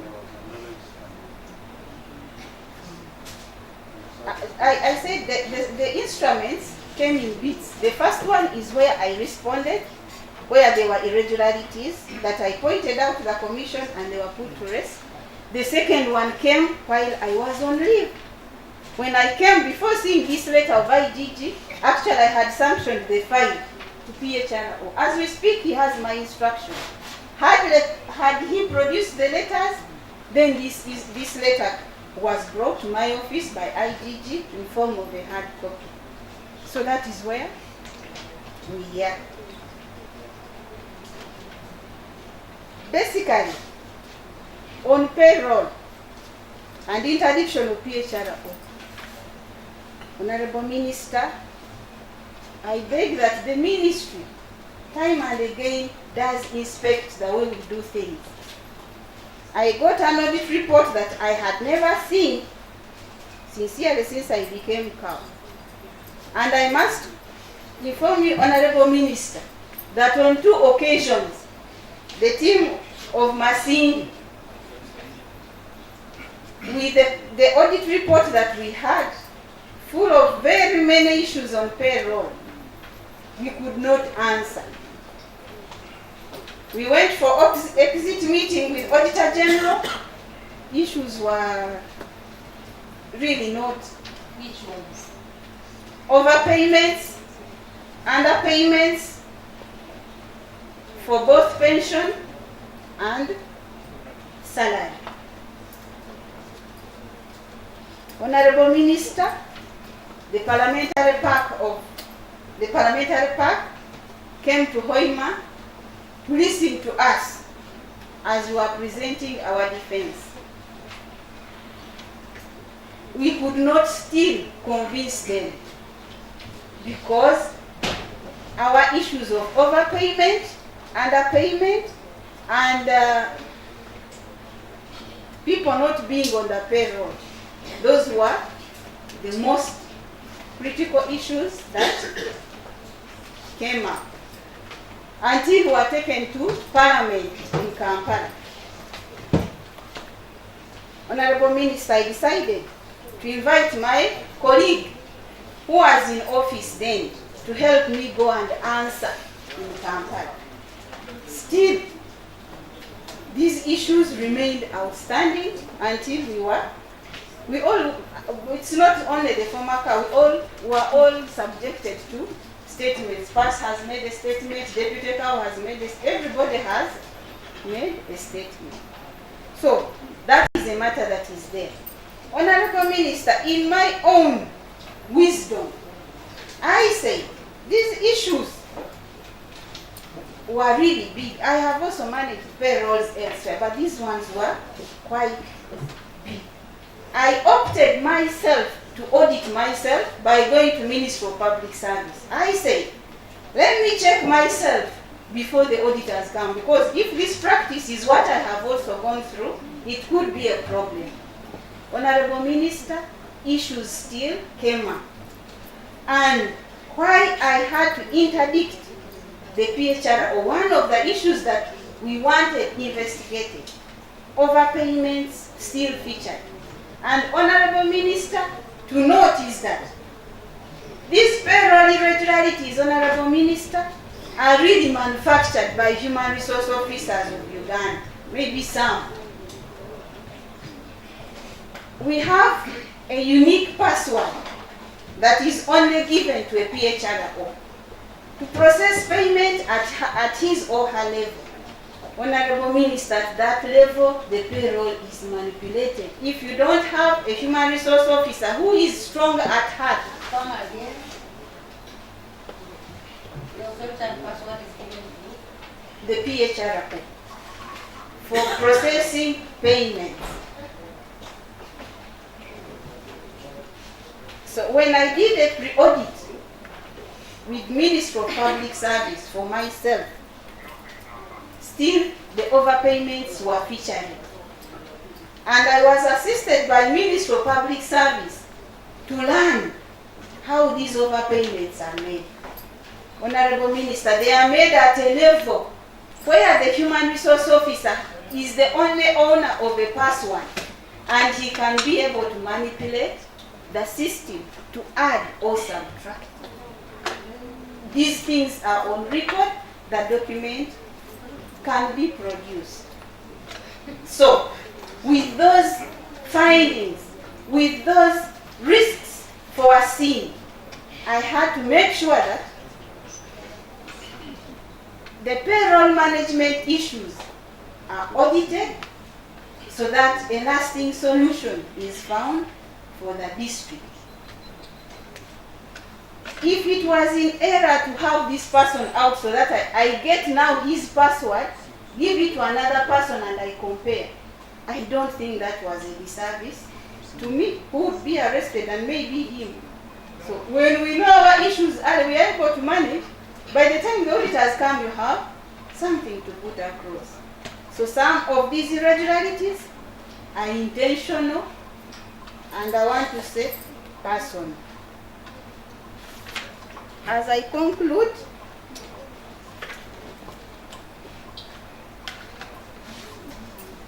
Honorable Minister, I want to comment about the technical staff relations. Openness, competence, personality, levels of transparency and integrity. Honorable Minister, define the quality of the technical team that you will find in any district. If you have a head of department that cannot stand his or her ground really to say no to something, it becomes a problem and conflicts may not be avoided. By and large, Honorable Minister, I understand the staff that I'm working with up to 93% in confidence or in open. And therefore, I treat all as such. I consult and I involve them in whatever decision. We only differ when we cannot open up, especially if you are new in a district. You see you are going to fall into a very big ditch and you have nobody to open up and say, this is it. Let us put it to table and solve it. I cannot stand to ride in a very bumpy road when I know that I can take a very smooth one. So, issues of corruption, well, if we are not open, if we are not transparent, we create suspicions, we start backbiting ourselves, rumors start, and passers-by take us the way they see. So, I want to assure you, Honorable Minister, that even with the ongoing investigations, if we submit the information as required, if we come back to Council for redress, I think very fun we shall be able to manage. Technical officers, before the Honorable Minister, I want us to check ourselves, adjust to change management, refocus, direct ourselves so that we keep the district afloat. I commit to serve. I commit to be criticized as long as it is positive criticism. And where information is needed, I'm always available to offer it before these matters are taken beyond curfew. Honorable Minister, I want to thank you and I beg to submit. You have the human resource officer.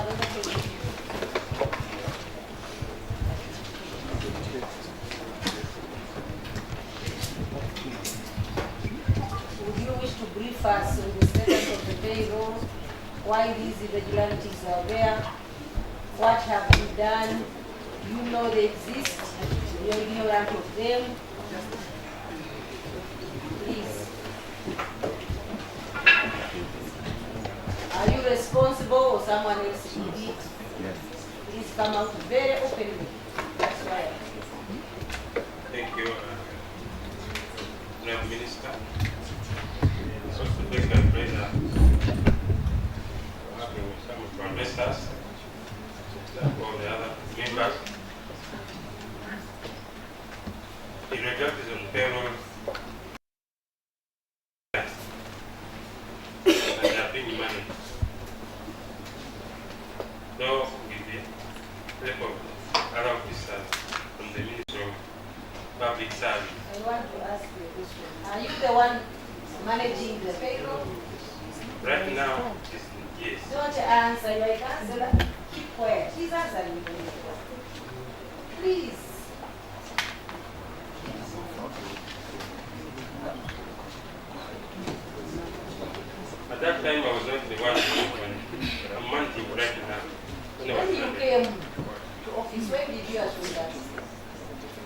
just the last 2 weeks behind. And you have discovered some irregularities. No, right now we have not discovered any, and we are moving on right now. She's talking about overpayments. You have not yet noticed. Those were for last financial year. But they are still going on. They are not yet. We are addressing this. I think I won't ask you much. Since you are too. What is your predecessor? It was interdicted. You can sit down. What is the CFO?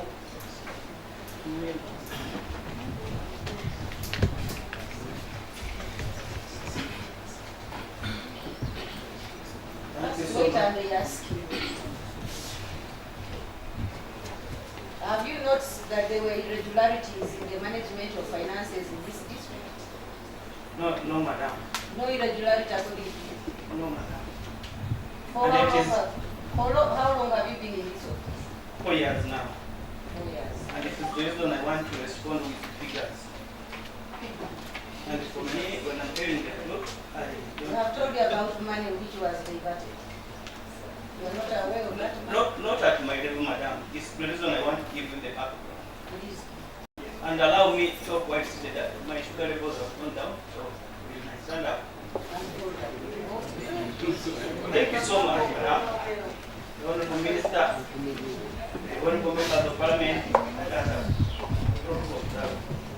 Now, what guides planning, budgeting, and the budget expenditure is the indicative planning. And this is what we got in that financial year 2020 from the education department. And for you as a teacher, I know you'll get this one for me. We had an IPF of 1 billion 486 507 71, broken down as follows. Secondary was 1 billion 001 871 262. ICT equipment 210 522,000. Now SFG, which is primary, 274 114 409. That is the revenue side. Now what happened is that education had to budget for that money. That's the revenue side. Now we are going to expenditure side. Which expenditure side am charging? This is how it went. Completion of Dongo Seed School was given 660 to 78,000.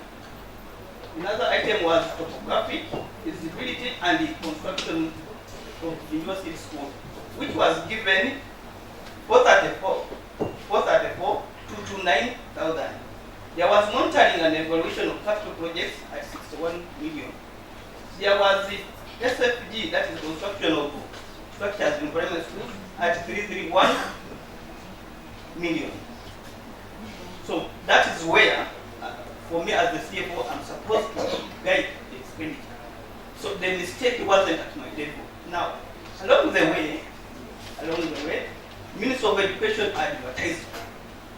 When they advertised that we buy equipment and a service provider was required, I said, but now look, these are the expenditure lines that the world violated. Where do I charge? We are supposed to complete Dongo. We are supposed to have undertaken the feasibility and topographic studies for Kidonjua. We are yet to construct. We are already monitoring and we are already constructing structures in primary schools. I said that it was not possible for me to spend the money for ICT much as it came, but it has no expenditure. That was my issue. And that's where I committed the inquiry. That they want me short dead. Now, I advised the Delicao, the best we can do is that we write to Minister of Finance requesting for the change of worker plan and the allocation, which was done. But when we wrote, they say the moment the budget is uploaded on the system, we cannot change that budget. The best we can do, we wait for the money to be swept. We shall request for it to be reported. The reason we are saying that the money which we should have made for ICT was instead taken to Kidonjua, because when you get the IPF, they don't tell you that this is for this, this is for this. What we looked at, what the education department looked at, was that they would be able to finish Budongo and begin on a new school without including the ICT equipment. Now, when the invoice was posted on my profile, I said, no, there is no expenditure line for ICT equipment. Matters would have the money. And indeed, the 382 was swept. It went back when we had not required the ICT equipment. Now, there were issues that came from my car that we waste the 109 for retention. Madam Powell knows that when we are budgeting, we budget at 95%. The 5% for retention is not budgeted for. The planner would be able to buy it. So when you said the 109 that came out, no, we budget at 95%. There was an issue that there was an overpayment. I remember when we were in Madam's office, I told her, we have not gone beyond the contract sum. Because for me, I have a template. Whenever a contract is awarded, maybe 2 billion, we open a template for that contract. Now, for as long as we have not gone beyond the contract sum, you can't call it an overpayment. I said, no, I want this rate. And indeed, it was out of that I lost it 200. Now, another issue was the interception for 2 hours. It was out of the site meeting. That's why the chairman fight was. The chairman fight was, and others, that they said they wanted to work with that is the house. There should be at least a bypass of fencing. And since the sub-counter had procured more land for the extension of the program, and yet the contractor reported the basing on the original land, so it necessitated that there would be some additional monies to be added to the contractor. I was in that meeting. So really, and the certificate was issued, which I based on to pay. And if all this what we are explaining is before I put it even in writing, it was not necessary for these people to take me. But by the way, they're taking me as a CFO, as an individual. Took me to people. I'm responding to that. They took me to anti-corruption, and by the way, I just come back from Parliament to answer issues of payroll. I said this was too much.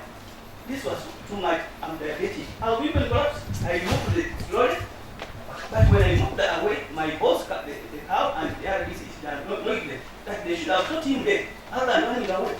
What? He should not come back home. I said, what have I done? Did I commit a crime to say that this thing was not budgeted before? I'm one of the person who can go angry, but given the district money, and that's how to survive for all these years. For me, madam, I've told you my sugar levels have gone down, but that is it. I've moved it to all these investment areas.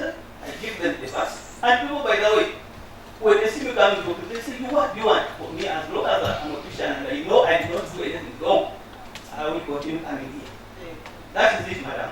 Now they have given me a new name. Thank you,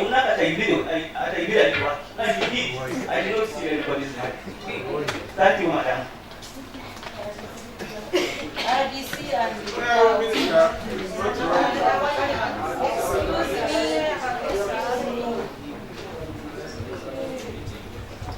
my dear councillors, some of you are not even, just a minute, I want to put a record on this. Some of you might not be even understanding the explanations.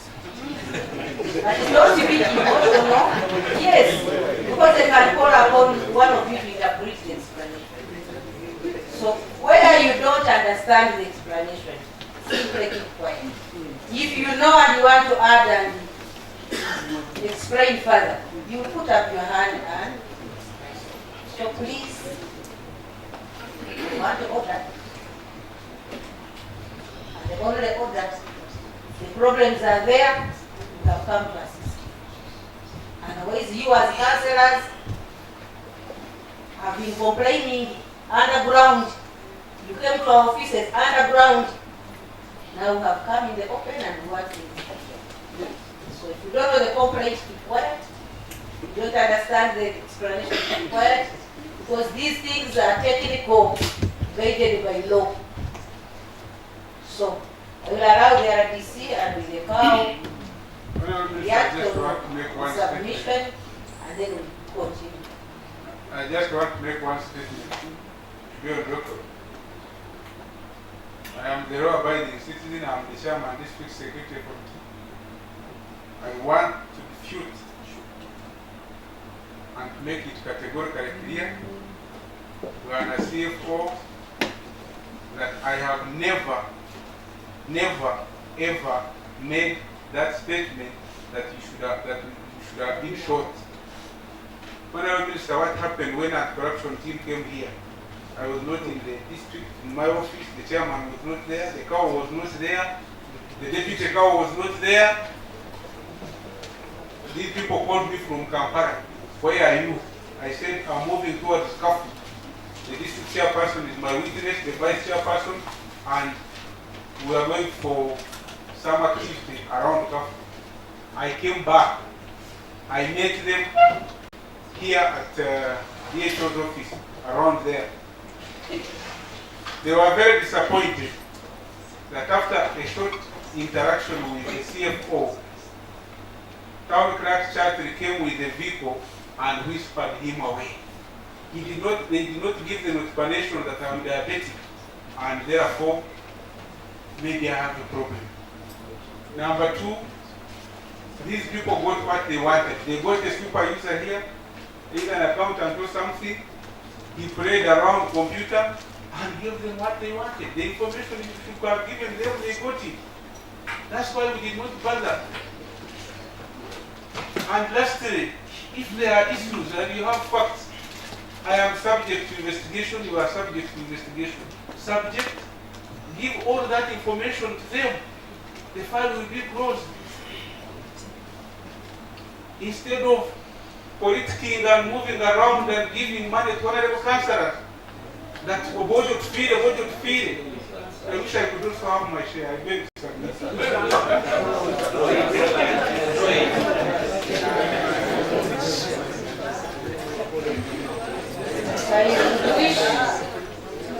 I wish the House reacts to the CFO's submission. Before Mr. Minister, I would like to add this up to what the settlement was saying that it was good again. Before we proceed, let me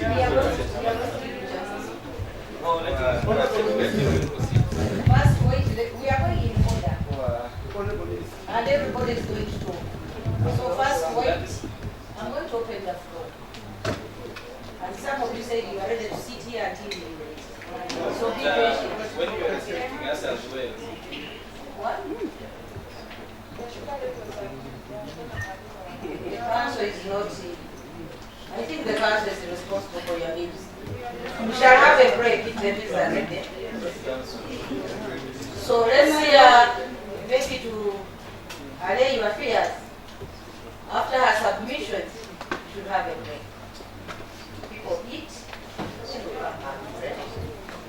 and discuss honestly, transparently, ably, then they conclude that they will.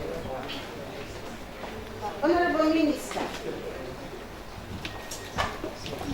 the issue of retention, the letter that went to the ministry, maybe we shall have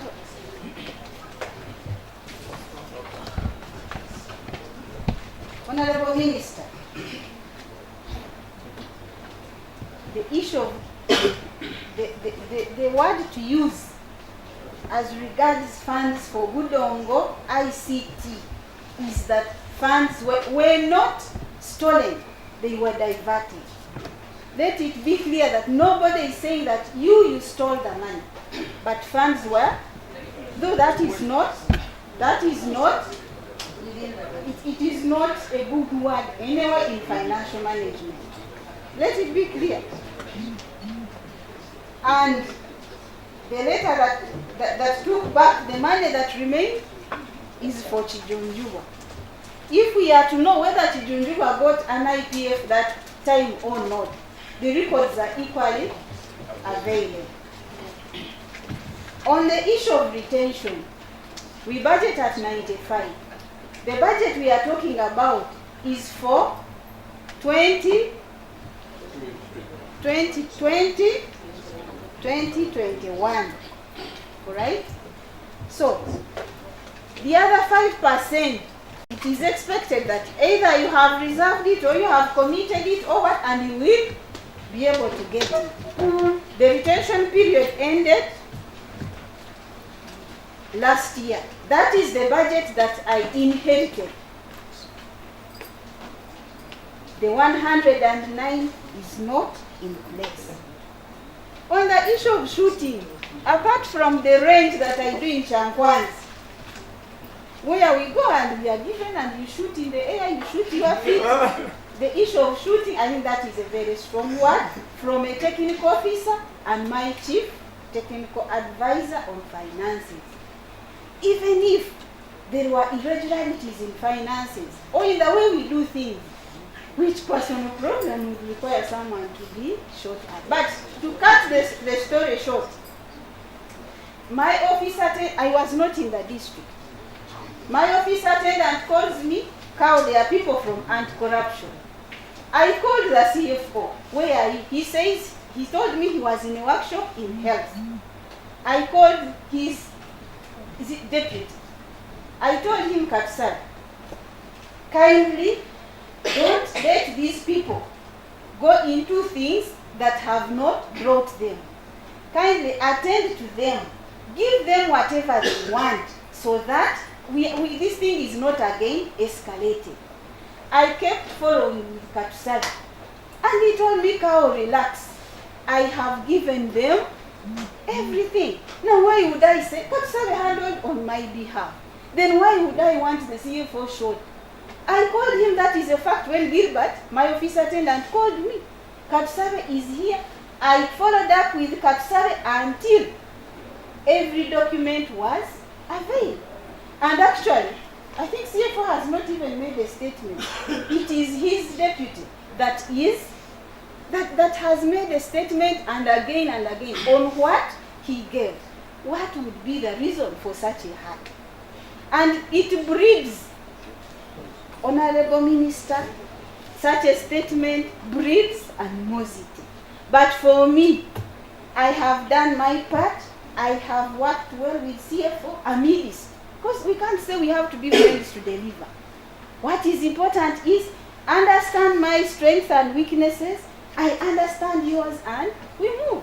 CFO has made several responses to me in terms of some irregularities. What have I? And I have called people in meetings actually to help our finance department get to somewhere. So I beg that he actually also withdraws that me I was reminding. But I forgive him, Honorable Minister. I don't have a gun, I'm not in security, and all that he has said. And others that he's insinuating in corridors. I beg that he gets the heart of a Christian to get me out of any evil thing that surely he is thinking. Because that statement is big. Honorable Minister, going forward, the budgets are clear. This is okay. I have no problem. We all have our weaknesses and shortfalls. I hope I have submitted appropriately. I beg to submit. I can see most people are eager to have lunch, and true, the sugar levels have gone down. Is the lunch ready? We wish to be. Yes. So I wish, but be patient. The majority of people want to go for lunch, not so? Yes. I think let's break off for lunch. How many minutes? 20. An hour would be too much. I think let's have lunch. Come back at 4. And come back at 4, that is 30 minutes. Then when we come back, everyone will be given a chance to air out what he or she knows about the problems, or tell us fresh things that have not been talked about, so that we chart out a way that is very clear to have Masindi moving forward. So we welcome for that. Ladies and gentlemen, of course, I thank those who are still live with us. We are making it happen live. Masindi. Live, everybody in the world, the whole world, trying to make it happen live. Of course, what's happening right away? They're breaking off for lunch, and of course, we shall be back on air at exactly 4. just what it's on. Thank you so much for being on and making us your number one television. And of course, guess what? We are the command center broadcasting live from the hearts of Masindi, and we are doing the best. All the members of parliament are here. Honorable Singe Joab, Honorable Florence Asimwe, Honorable Agis Valet, Honorable Kizake Kenyendwa is also around, and of course the Minister for State, the Vice President, the Vice Deputy Minister for States of Local Government, she's here. The RDC, of course RDC Masindi is available here with us, and of course we can assure you all the councillors, they're all around and are still making it top than ever before. But what I would like to say, views expressed in this video, they are not views of TUVI Uganda, neither its staff, but views of individuals giving them, and views of the persons giving them, as you can see clearly, and as clearly as they are still being stated. Of course, I can see the only opposition councillor, that's Honorable Issa, kindly sharing information and speech with the Minister of Public, Minister for Local Government. Thank you so much, team, for those who are still on. I think we shall be breaking off, and we shall be coming in back in the next minutes as soon as they come back on air. And I'd like also to thank you. Let me go fast through your comments as the way they have been stated. Atugonza Kenneth, thank you so much. Nabzagaba today is trying to make it happen. It's going to be live, and it's going to be broadcasting live from Pakani. Of course, David, all right, I like the platform. Thank you so much. Team, we really want to thank you. Thank you for making it happen. And for those who have been still on up this time, you're very many. We can see the number, but I think let's just break off. Salute the guys, the innocent, the non-government organizations, and the team. Also, thank you so much. Today, I think on camera is Governor Nabs and the other colleagues and the friends. For those who are making it happen, as any point, I would like also to clear this once again. Views expressed in this video, they are not views of individuals working on TUVI Uganda, neither its staff or management, but views of the people giving them out as you can see them. Let's go back to the command center live and see what's happening right away there as we wait for them to come out from the break. Then we shall see the way forward, how we are going to be making it top than never before.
Princess Talia, your power.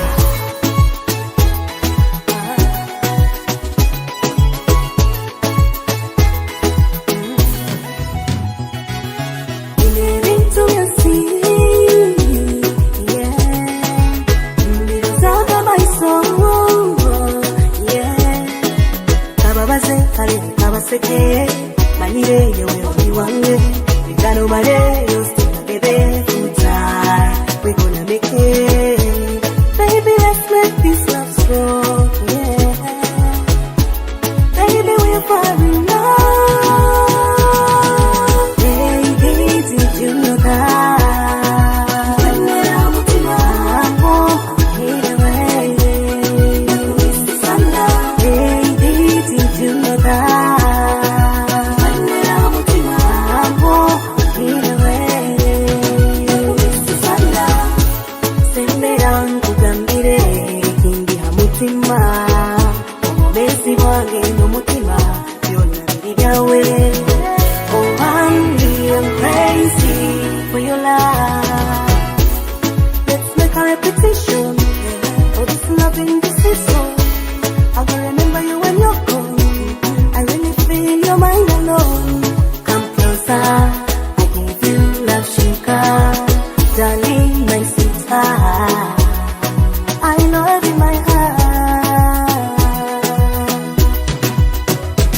Maestro Films, run your flow army, VPN.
Mumiyemba limbona, halo karabola kaniba kyajana, abachitinga kabalo kabanjona.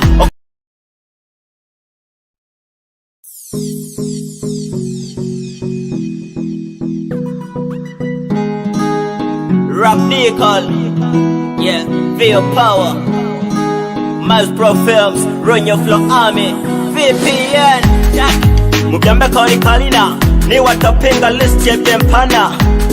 Mumiyemba limbona, halo karabola kaniba kyajana, abachitinga kabalo kabanjona, okanyole keguro kanjona geyena, habekikora kubyo batrora nkwina, sembera ngokwate hoto baisa fitina, wengo sindikira sikira tanya pena, homotema kagokeza stress tenkaina, tugende out bakwebyo kwenda vyona, wende to love bad, twesana. It's like I'm in love with Rihanna. Yeah. You're beautiful. My African queen. You're so sweet like banana. Yeah. Niwe nkera kutekerezaho, ningule ya time usobole kutereraho, manyankora ire na kikia kiroho ni blanketi ya kyoho, musekoba mazika tende lekaho, nesiyone kwe haka ina nyawe ndivaho, tanguso sute nka baby ngufeho, tukola mahule muli ready yetu baseho, okajako musana wampinga hekiho, hakwake kegwe love ya jekiaroho, come close girl sembera ngukwateho, fresh and clean, baby nitwabaraho. Yeah. It's like I'm in love with Rihanna. Rap Nickel. Chocolate girl. It's true, you're beautiful. You're so sweet like banana. Yeah. Rap Nickel. Rap Nickel. I'll be a proud treatment, you know. Yeah.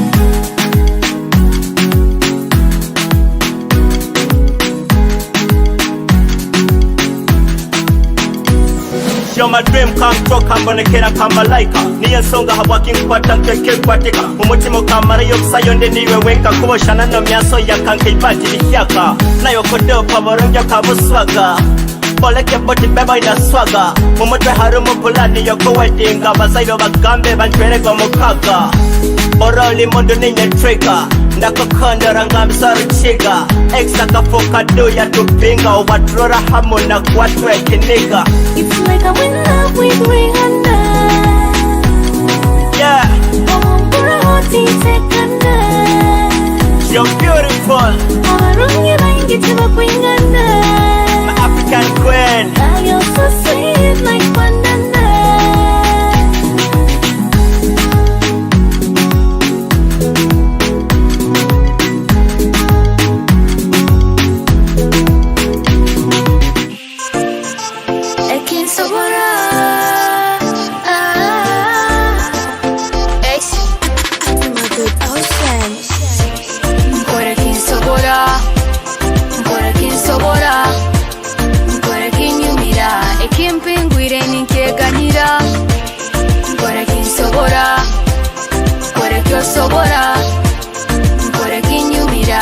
ekimpingwire nikyerekesa sori otanagisa nkulekere wazi otantomeza I'm moving to the next level kore byange without no trouble kulemererwa tibuli musango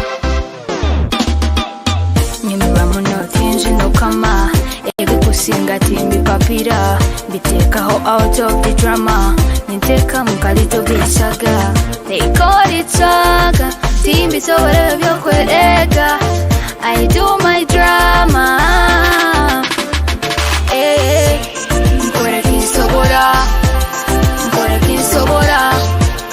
nkore kinyumira ekimpingwire ninkeganyira nkore kinsobora nkore kyosobora nkore kinyumira ekimpingwire ninkerekesa tali otandemesa nkulekere wazi otantomesa bang bang bang it easy kore byangu ebinfora easy tibyangu hakira muno na hati otasisobwire na mani ikusingora boine nothing neborabo tagenda outing bang bang bang it easy I do things that make me easy nkore kinsobora nkore kinyumira ekimpingwire ninkeganyira nkore kinsobora nkore kyosobora nkore kinyumira ekimpingwire ninkerekesa. This is True Entertainment. Yeah. Komikimzera timbi sobore byokwerega I do my drama.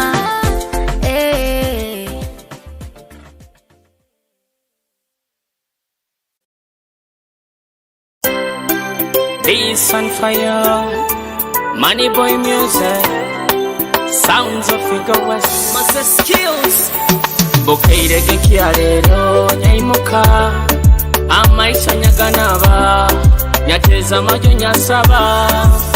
Oh, mukama na kialero kukikukwasa, ompereze kyokulya, amirimo yenkora. Empali nesati nyabijwara neiba yandora neiba mama neiba yanyeta anyumize otabaire kababalize ngotarwaira kwekoza akutoze ibara abandi afire orugambo ukabalemesa nebyokora samwa samogo akabalemesa nebyokora abanyoro nitwetomera abanyoro nitwesamba abwati nitwetomera omulalo wa podo wenyanya tubaharana nomukaikulu ataina kantu tumuharana abandi baire nitweyenda abandi baire nitwegondeza abandi baire nitweyamba aina nayamba ataina umbihura mu bikubo ngoronyoro tiltunda chambada kankugambire nabo bigambira bakusekerera mubado molindoma olingundo yendoma abokubo kwejuma okwegarura enyuma orugambo lukabalemesa nebyokora samwa samogo akabalemesa nebyokora abanyoro nitwetomera abanyoro nitwesamba abwati nitwetomera osha obundi byororo bichulerereke mwana wa mama bihali byorora byona bobibaza ushambada orugambo bitotagira na holya bana bagenda bulaya kagenda kwetunda baitu bakusinga ofuna makasenta kagenda mu nyanja iwe tomanyire hesangwa kuno siba nochura ebengundo yendoma anti bakuseka n'obudoma okusiba n'ozunga olugambo n'omansa olingundo yendoma ojofuna n'ebyokukola ono nalya n'olinalya emmere kenula moto ya forgotten my stomach tugiganyire Moses skills on the beat yeah money boy music olugambo samwa akabalemesa n'ebyokola abanyoro netwetomera abanyoro netwesamba abwati netwetomera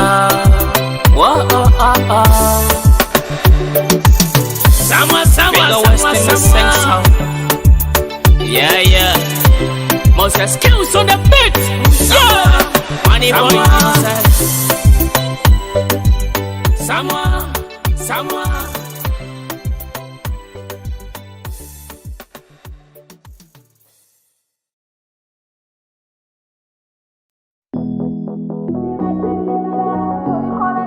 Serenity night.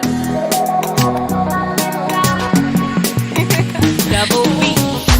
Obutakutinisa. Tindi kuhemukira ndikara right by your side. Ibikonsi na muyaga no bibiriterera niba honke ngabo on your side. Nobutulithabura mahanga. Tindi fight tulichwa mateka. Otali kikora kumtego bukodio kumkema. I am falling for you. Baby, you're the soldier, you're winning me. I am falling for you. I am falling for you. Baby, you're the soldier, you're winning me. I am falling for you. And I promise you love. Tell you you're never home, bully, kim up your window. Love very sweet and nice.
nkulengaho biri ne mandigamba nkalengaho akafa kalire empeta amukono tekeo bangamba nkuleke ngoja kundumya magamba mundeke babirabya munfumu ngwe kiraitanya kamwa mundeke bangamba nkuleke ngoja kundumya magamba mundeke babirabya munfumu ngwe kiraitanya kamwa mundeke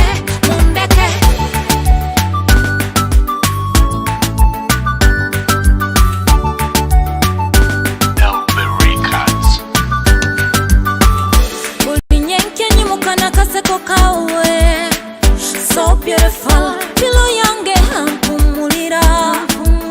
So soft and kind, with your touch, I long to love. With your kiss, you give me hope. Otangambise bintaine gamba wakankopa.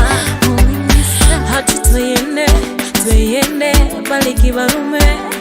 Oh baby tuyende, bali bandeke. Bangamba nkuleke ngoja kulinya magamba mundeke babirabya munfumu ngwe kiraitanya kamwa mundeke bangamba nkuleke ngoja kundumya magamba mundeke babirabya munfumu ngwe kiraitanya kamwa mundeke bangamba nkuleke ngoja kundumya magamba mundeke babirabya munfumu ngwe kiraitanya kamwa mundeke bangamba nkuleke ngoja kundumya magamba mundeke babirabya munfumu ngwe kiraitanya kamwa mundeke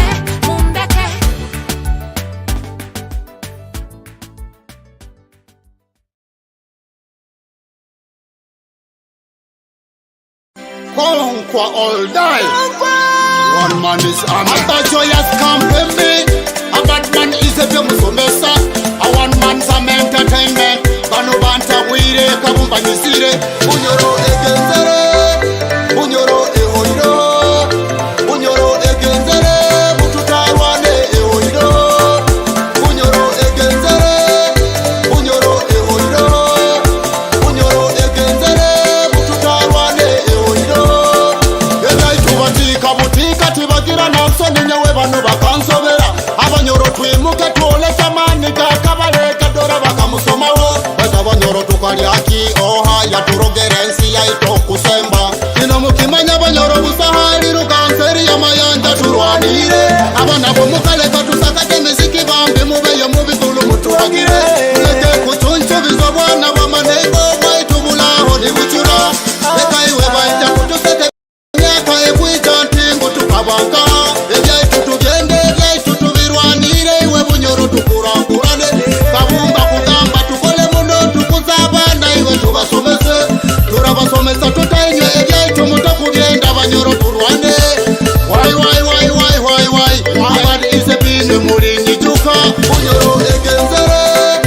Unyoro ehoiro. Unyoro egenzere. Mututarwane ehoiro. Unyoro egenzere. Unyoro ehoiro. Unyoro egenzere.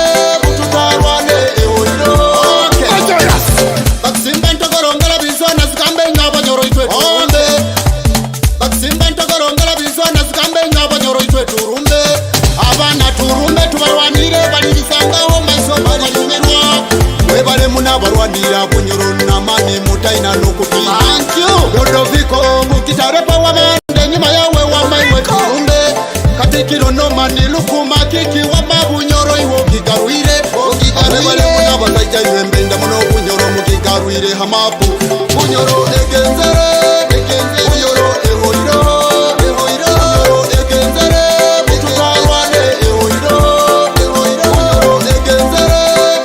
Bunyoro ehoiro. Bunyoro egenzere. Mututarwane ehoiro. Numba nebyaitu bakubitika.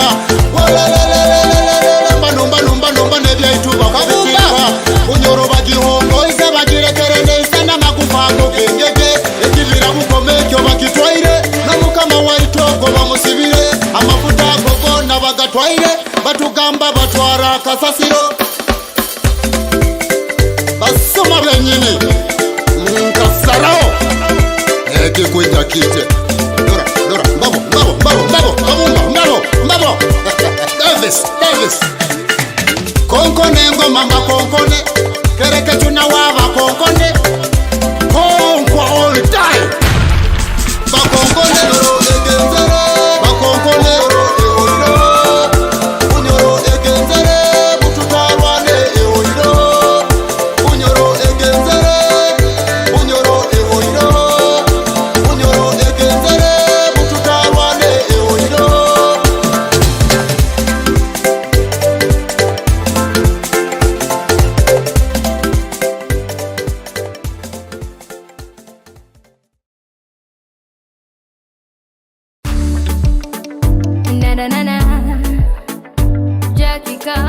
vibes. Bulikimu, bulikimu. Ono mwana anyumira bulimbera. Yeah, buliwazeka anyejukiza na nkwana baby. Akangambe bigambo so sweet. Yampana ntinje nice. Eira kalerita so smooth. Owabaza tinyenda male. You're the best guy around the town. Leka batubaza tibali tutabura. Leka tutandike, let's begin the love. So give me a kiss so at least I beg my baby. Oh no mwana waseka bulikimu nikinyeba. Oh no mwana waseka bulikimu nikinyeba. Oh no mwana wandora nebyokora no bindema. Oh no mwana waseka bulikimu nikinyeba. Akankakasa mubya love, he's the perfect man. Mubya romance, wallahi he's the superstar. Yeah. Kalinkwata hamukono kusabiro tantaisa orantaiso nagise otanagiso ntomeze. You're the best guy around the town. Leka batubaza tibali tutabura. Leka tutandike, let's begin the love. So give me a kiss so at least I beg my baby.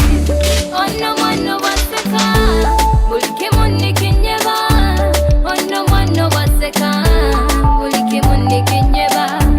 Oh no mwana wandora nebyokora no bindema. Oh no mwana waseka bulikimu nikinyeba.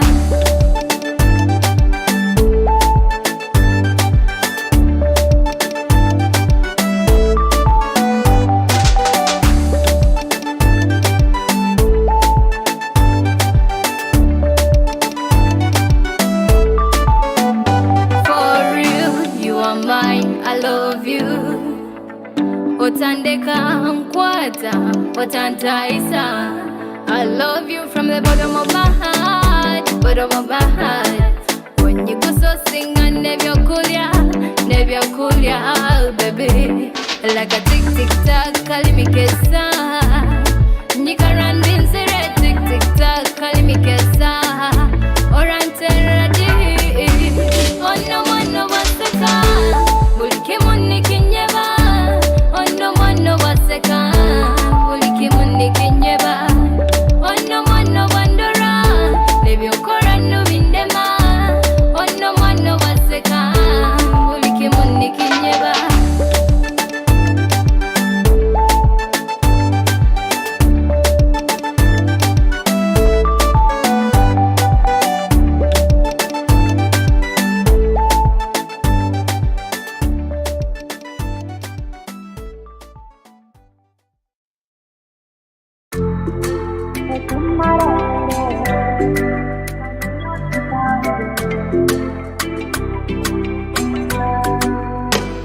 Holy sweet mulavu kutekereza oini wherever do muna sweet holy so deep. Yeah kwete kiswiti wange kotizimu kilasi tumara eiro niwe perfume yange kawo wakarungi. You're my love for those.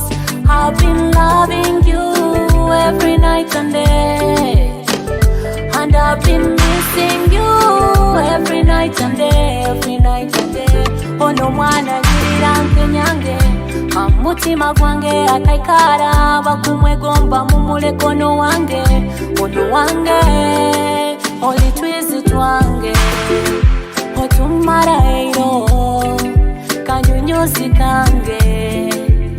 You're my superman oli twizi twange baby otumara eiro kanyunyuzi kange. You're my superman. Weyetera mabana dog to take away the pain. You're my bana dog. Give me that love. Overdose, overdose. Baby, let's make some love tonight, tonight, tonight. Oh, I want to be your wife for life, for life, for life. Oh, venka kadresi kange kenjwara nenyuma. Cause I wrote your name on a tablet na kwa uramtima. You're my love. Oli twizi twange otumara eiro kanyunyuzi kange.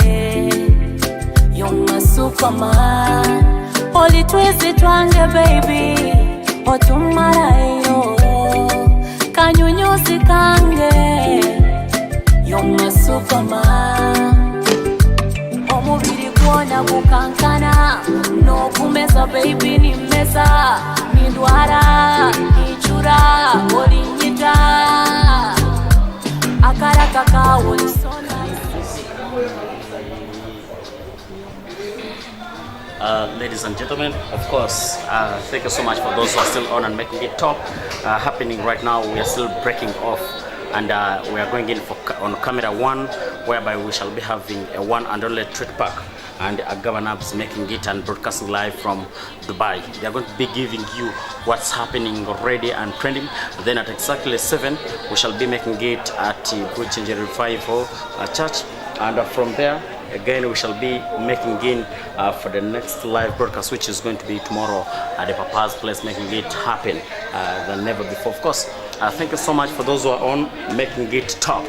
The beautiful songs, the beautiful melody from the land of Kabalega, that's trending and making it than never before. Of course, many of you have been on and trying to make it happen until the last minute, but of course we want to thank everybody who has been on. The number has been the best than never before. Thanks so much for those who have really made it on. I have seen a number of people. I've seen the Honorable Minister of State, the Deputy for Local Government. I've seen the area members of Parliament. Actually, I'd like to inform you that all the 4 ministers, members of Parliament for Masindi district at large, they have been on. The woman member of Parliament, Honorable Asiwe Florence, has been on. Honorable Agizwa Aled for Bururi has been on. Honorable Businge Joab has been on. Honorable Kiza Kenneth Nyendoa for Wujanja has also been on. That has been nice and making it top than never before. Of course, we shall be in and making it top. The LSC 500 team has also been on. Different organizations. I saw NGO from Red Cross, I saw RDP, I saw SEDO, among many others. The deputy, the OC Masindi has also been on. That's the that deputy police OC actually is coming to us and acting as the DPC. Yes, she has been on. The RDC Masindi has also been on. Of course, guess what? A number of leaders. But of course, we shall be bringing in for you in the latest news live at exactly 9. We shall be giving you the news bulletin hour as soon as we are done with this. But thank you so much for always making this and making us your number 1 priority online.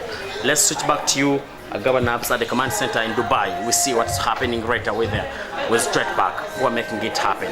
From there at exactly 7, we shall be again at the Bujenju Revival. From there, we shall still be switching on. But what's here?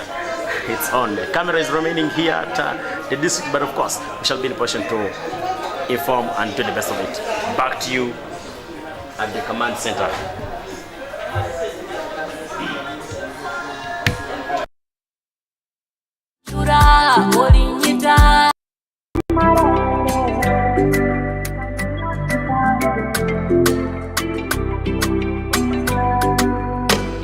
Holy sweet mulavu kutekereza oini wherever do muna sweet holy so deep. Yeah yeah kwete kisweeti wange kotisimu kilasi tumara eiro niwe perfume yange kawo wakarungi. You're my love for those. I've been loving you every night and day, and I've been missing you every night and day. Ono mwana yirange nyange amutima gwange akaikara bakumwegomba mumulekono wange ono wange oli twizi twange otumara eiro kanyunyusi kange. You're my superman. Holy twisty twange baby. Otumara eyo kanyunyusi kange. You're my superman. Weyetera mabana dog. You take away the pain. You're my banana dog. Give me that love.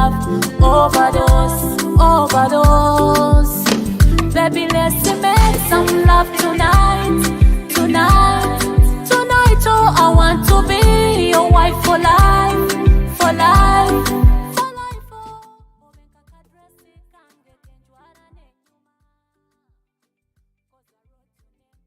Stop getting up.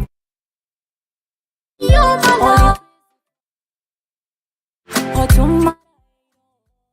Can you kange? You're my superman. Holy twist it wange, baby. Oh, tomorrow.